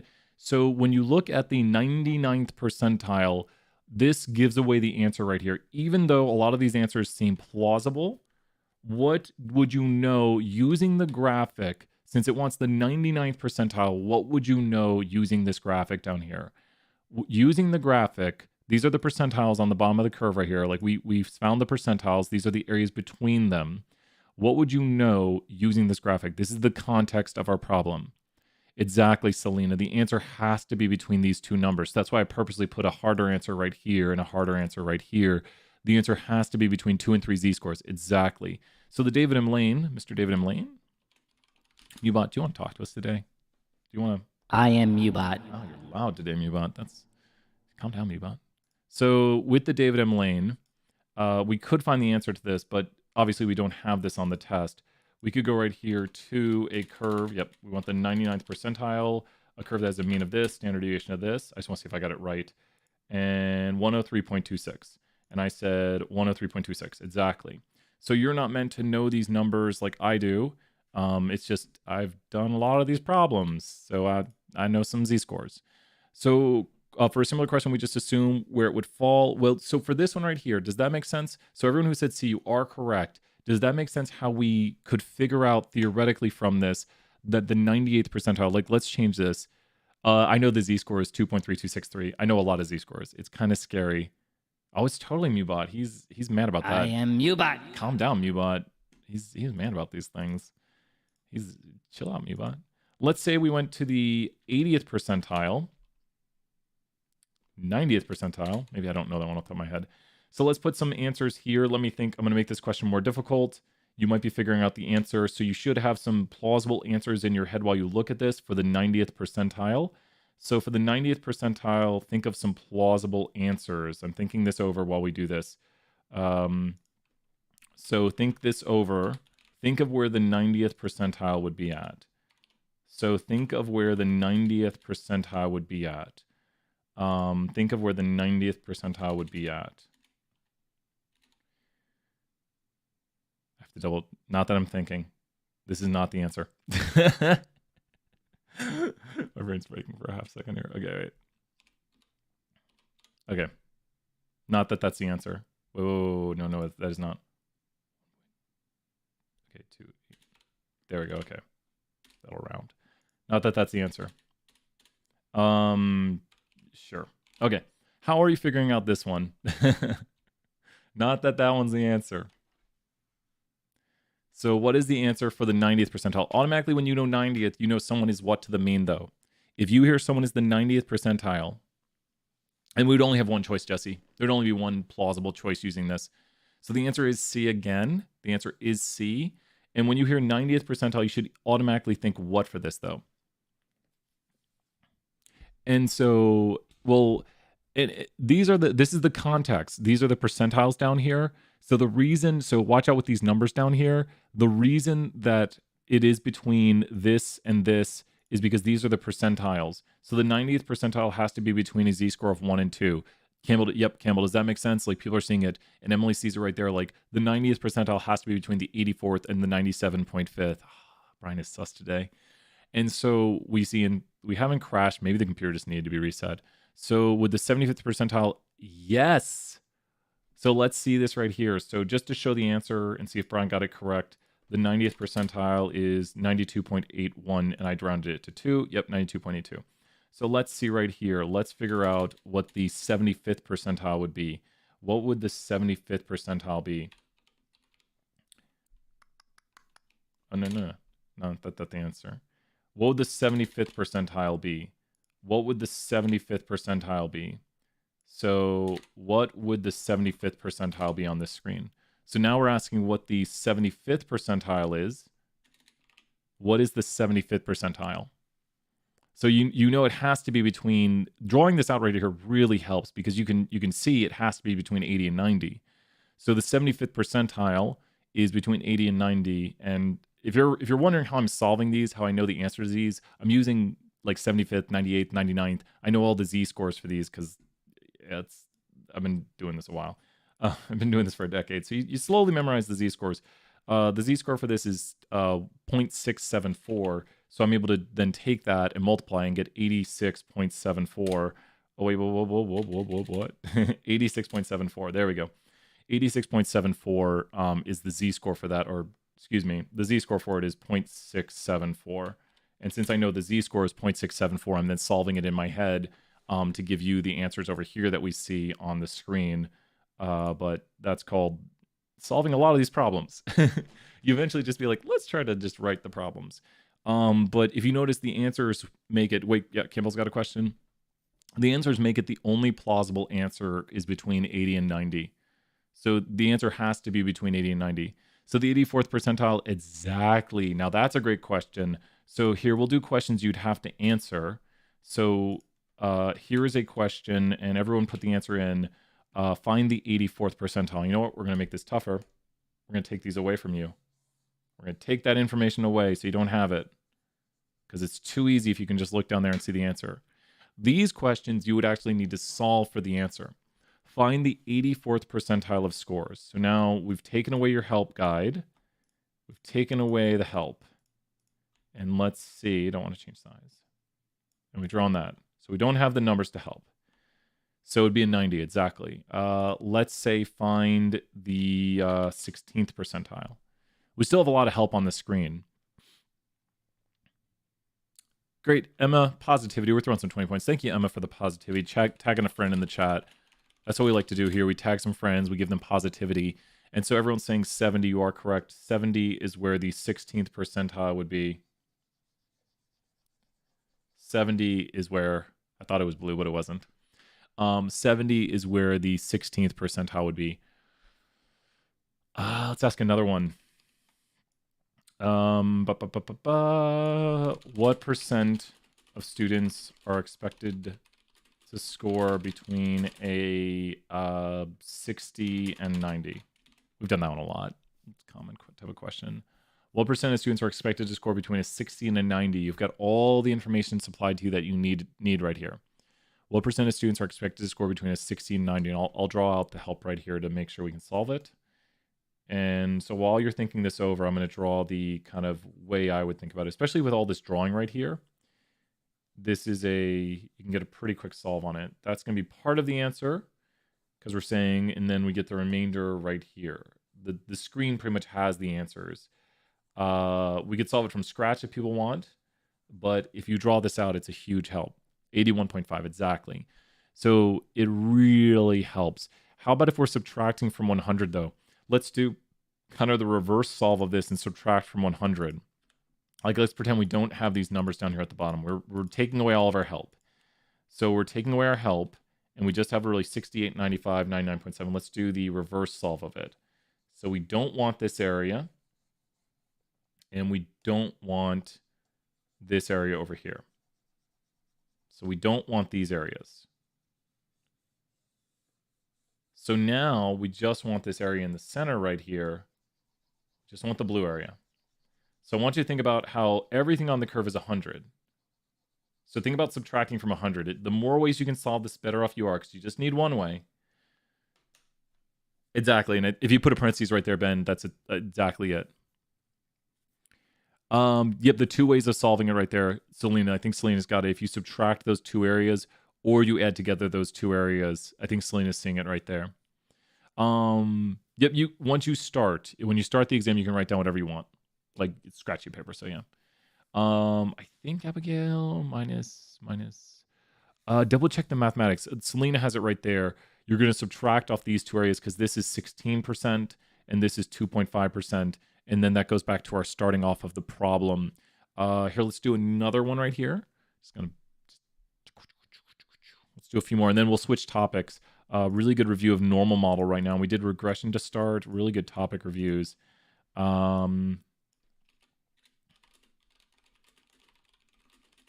one should be pretty easy.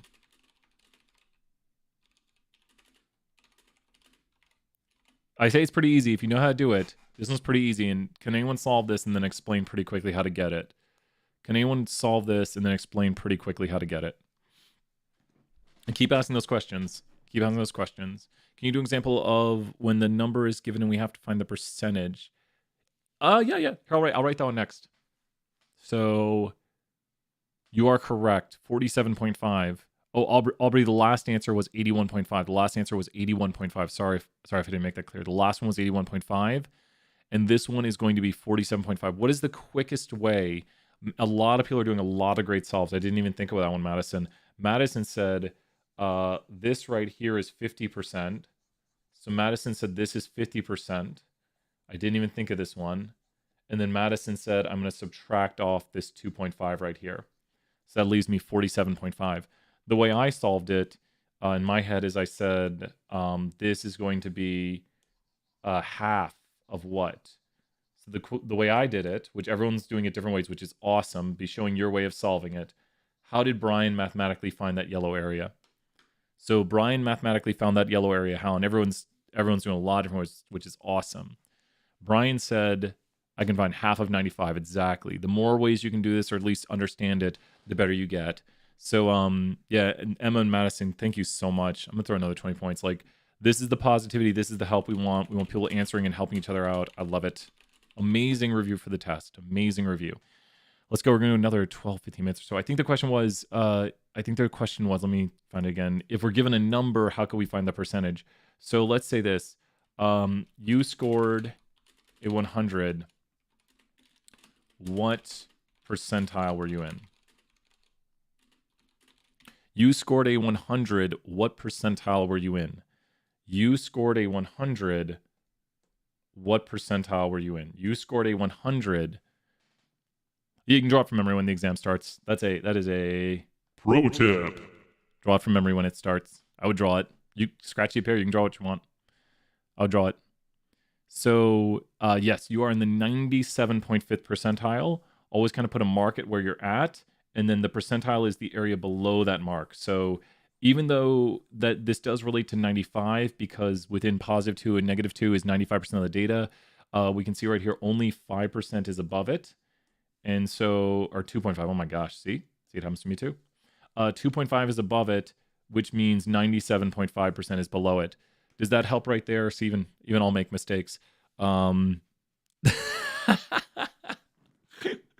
look right here, like you yelled out the answer loud in the house. That's awesome. Let's throw another 20 points for positivity right here. If you didn't know, you can always check your points. I love it. It's cracking me up. Let's do at least one more topic right now. Really great review. Sorry we crashed earlier. The internet seems to be doing all right. Maybe resetting the router helped it. Maybe all I needed to do was unplug and plug in my router. Things are going all right as far as it seems. We haven't had any issues. Hardest topic. A lot of people struggle with the normal curve. A lot of people struggle. Got my candy. A lot of people struggle with the normal curve. Regression is generally one people struggle with. We've covered a lot today. We've got the all graphics. You should generally know which graphics to use. Let's do an easy topic. Who wants to do an easy topic? Because we need to hear from Jason. I should have it on here. Jason, you're going to help us out here with the famous...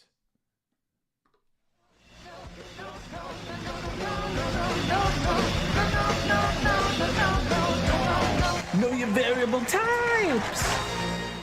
Yeah, let's do some know your variable types. So that's Jason right there. If you ever see him, we used to have Jason Cam. We'd switch over. I'd be like, let's go over to Jason Cam. And we'd switch over to Jason Cam.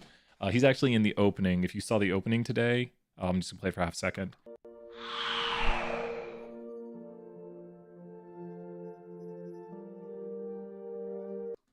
Jason's over there in the opening. That's Julio right there. We did an interview with Julio, and we'll probably bring him back. I mean, Julio can appear on the channel. If you're watching this right now, you can appear on the channel anytime you want. You'd be like, hey, Brian, you're teaching, but I just want to give your students some positivity. I'd be like, Julio, you can appear anytime you want. We got the interview scene. So we might even still have his picture up. We interviewed him on the interview scene, and we'll get serious right here. Yep, here's our interview scene. So we haven't used this lately much, but there's Julio playing for UT and playing it for the Texas Rangers.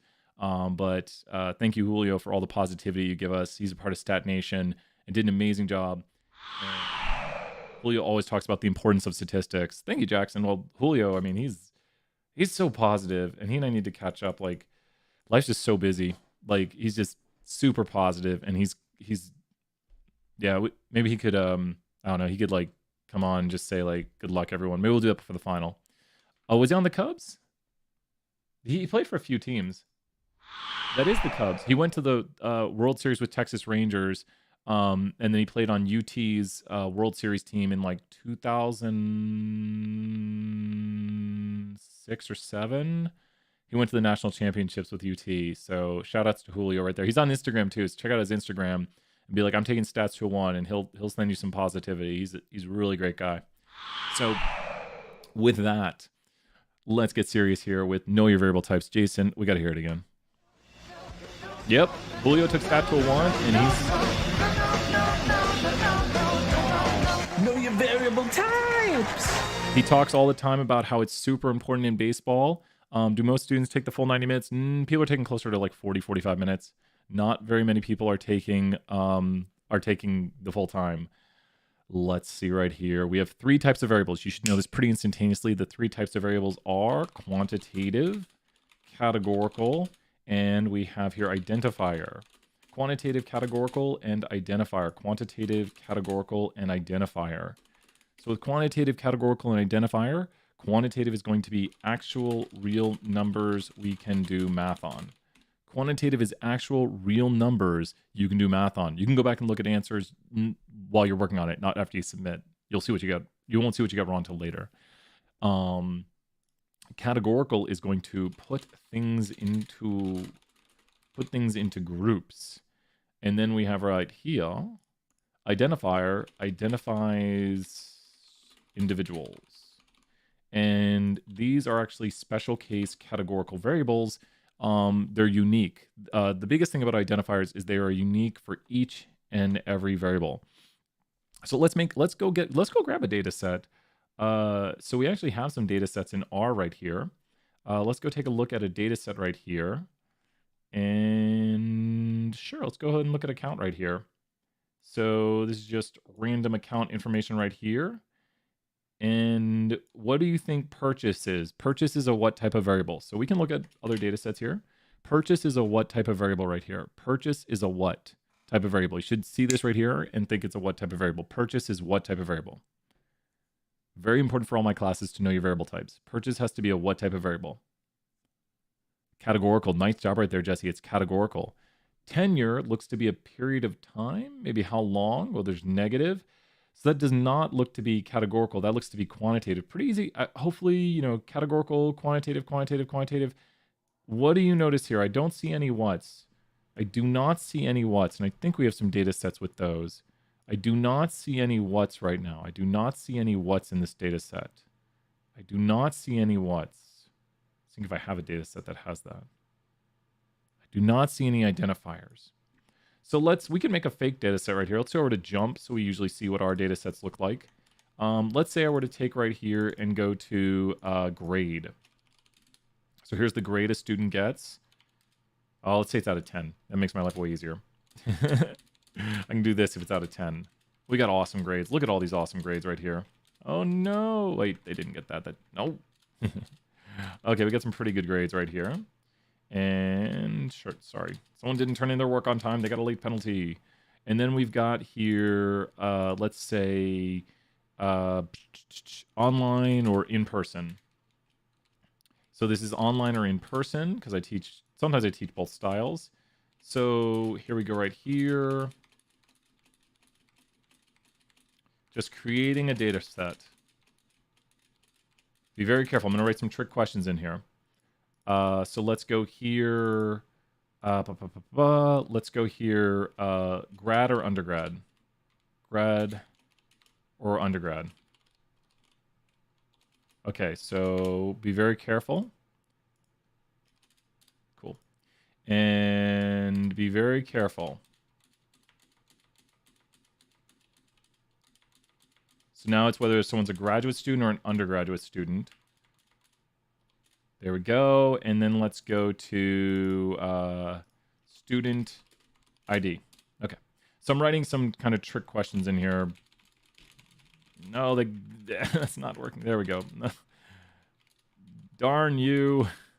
What does Brian have to do for this right here? What does Brian have to do that he's struggling to do? For this one, what is going on with this variable that you should know as I try to hopefully do?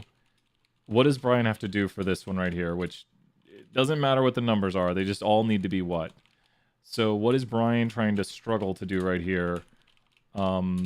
What is Brian trying to do? They're all unique. Exactly. All these have to be unique. If one is not unique, I'm sorry, then it is not an identifier. But all of these need to be unique right here. We're just trying to make just random, unique nonsense. Don't worry.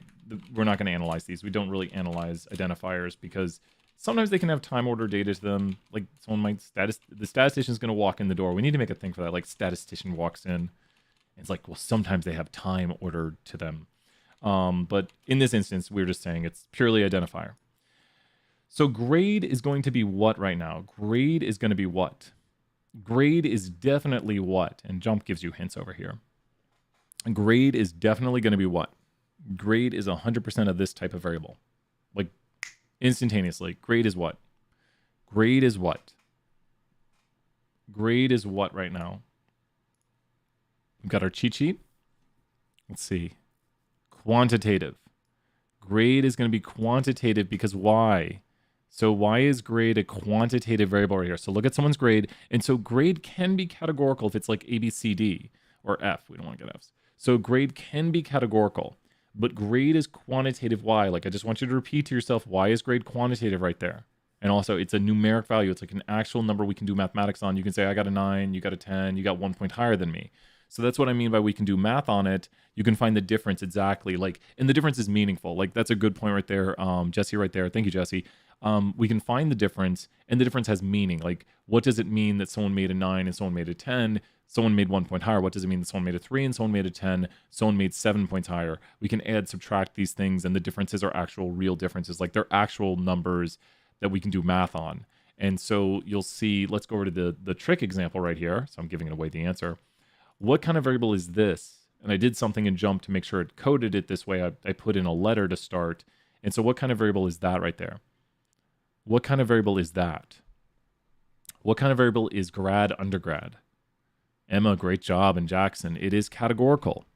You can use numbers to represent categories, and I kind of showed this way in the coding up here to show that even though these are 1s and 0s, it's still categorical, and I had Jump purposely coded as a categorical variable by entering in a letter, which forced it to be a categorical variable because Jump was like, okay, you're not putting in numbers, and then I coded it as numbers, so that way it forced the category. You don't need to know those kinds of tricks, but I wanted you to see right here that this is red, meaning categorical, which does give away the answer to this one, which I think is the easier one to get.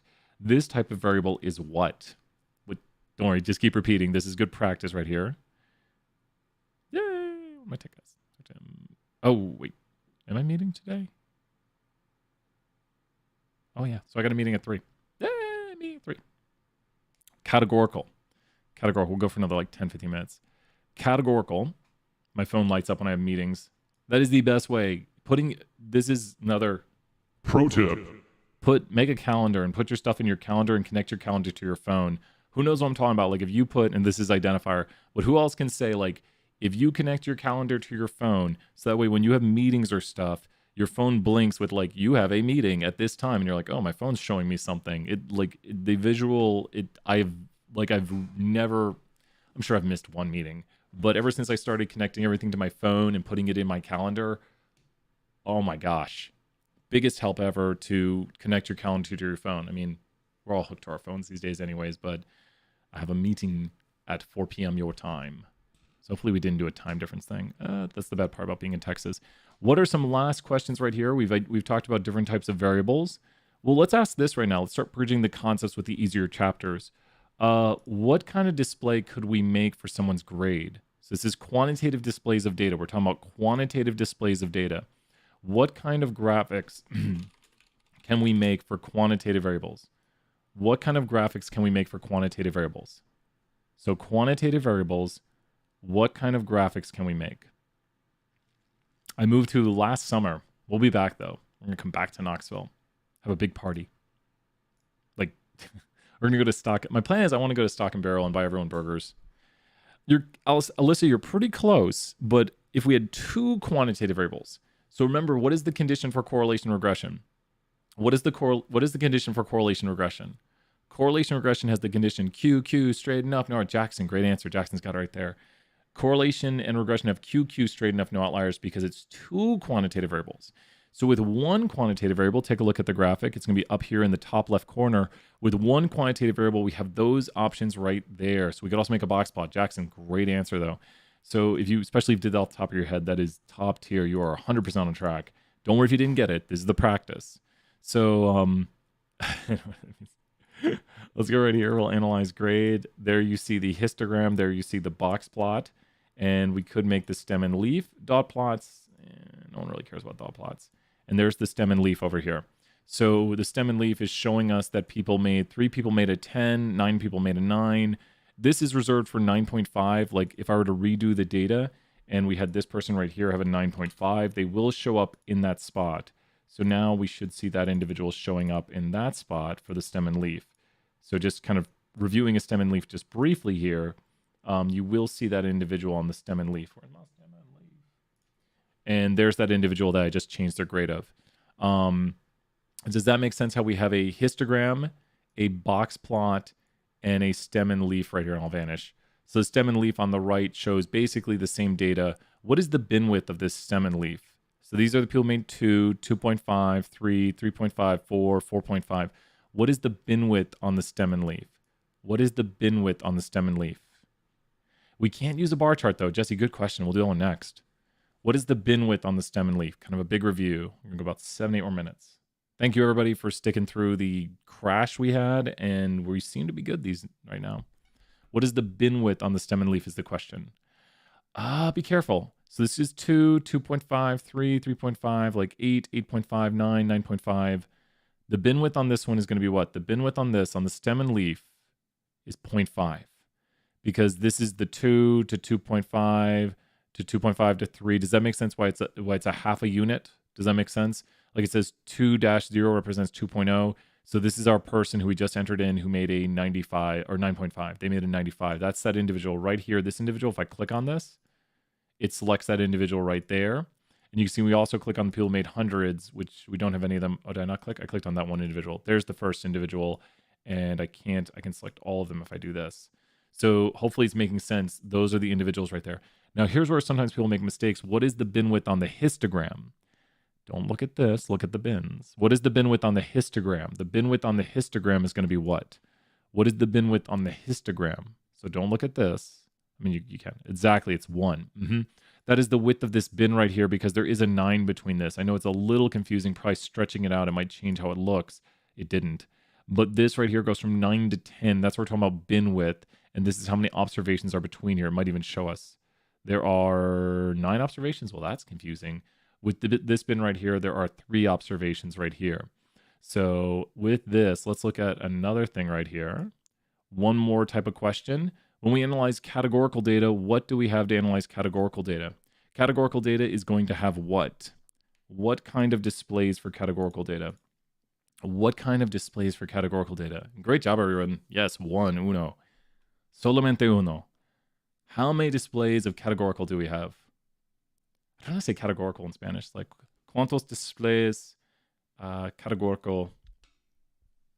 A box plot can you explain how to see the skewness. So with quantitative displays, this distribution is, yeah, you can see the skew in this a little bit. This distribution is skewed to what direction? And you can see with the box plot, especially with the outliers, what way is this one? Is it left to the low or right to the high? What way does that skew go? Is it skewed to the left or skewed to the high?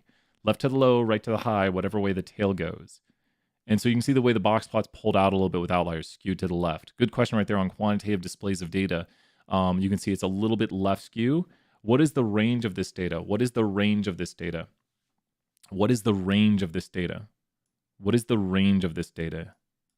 So we should know the range of this pretty quickly. And then we'll do the IQR next. Talking about quantitative displays.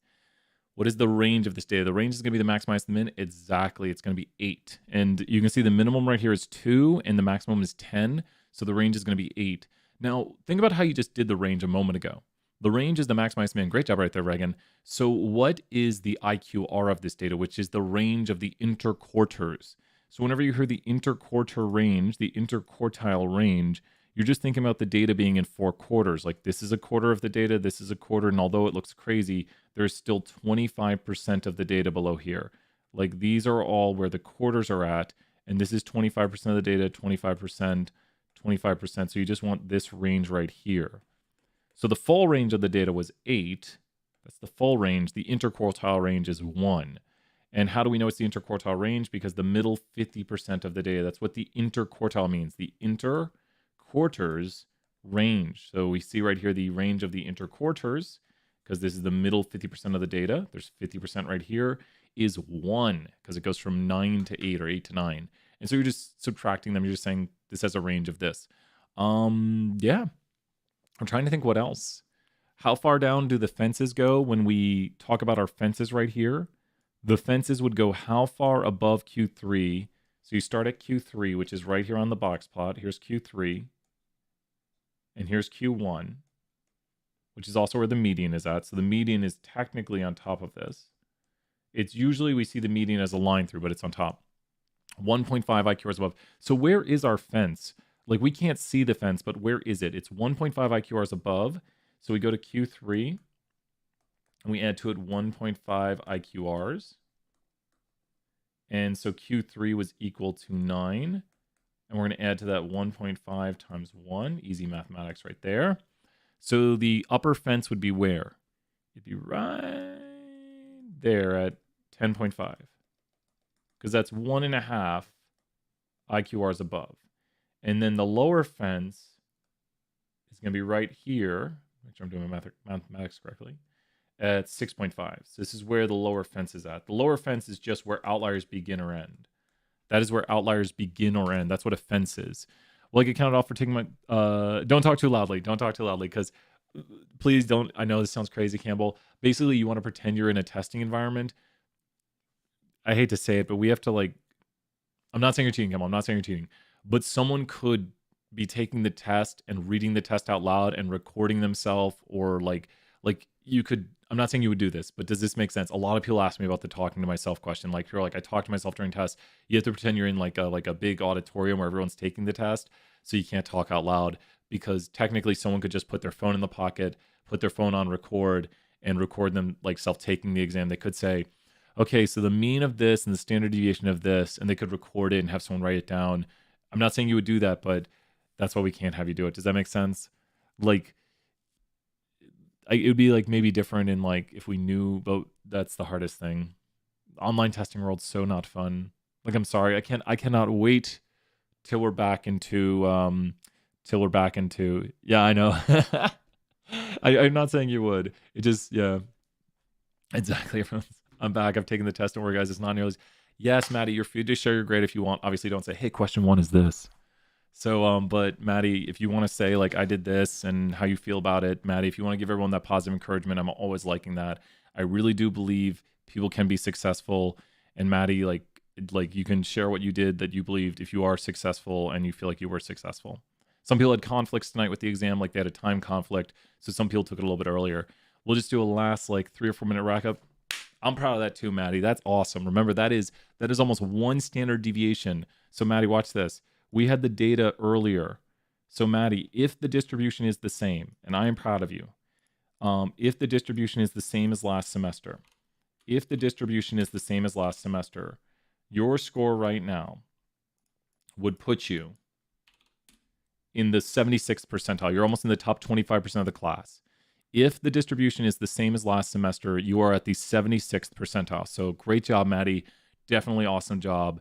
And that's something to be proud of. So if you want to give anyone some advice, what you thought helped, we're just going to let Maddie have the floor right here. And Maddie's going to just give everyone some encouragement right here.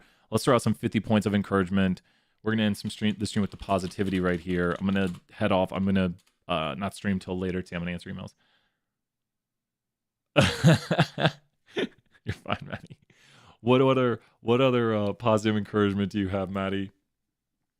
I will not think you're cheating if you're laughing. And great job, Maddie. Very proud of you. Very proud of everyone for all their hard work. So Maddie's going to end with, here, we'll head over to space. We'll listen to some music. Let's put on some music. Put on some chill music. Let's go right here, chill music, and let's head to space. We did the quiz questions yesterday, I think. Let me drop that video in the chat while Maddie maybe gets some advice. Maddie for the win. I agree. Maddie, congratulations. Great job. Very proud of you.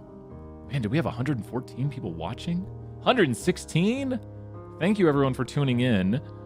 We definitely went way over class time, but this was just kind of a review to help out. Probably the last review before the test. So check out the other videos. I just want to mention we have a lot of playlists. If you haven't seen it, there's playlists going over the material. Quick chapter 1 question. We measure spread on symmetric data with range or standard deviation. So with symmetric data, there's the playlist right there. You're welcome, Hannah. You're welcome. Great job.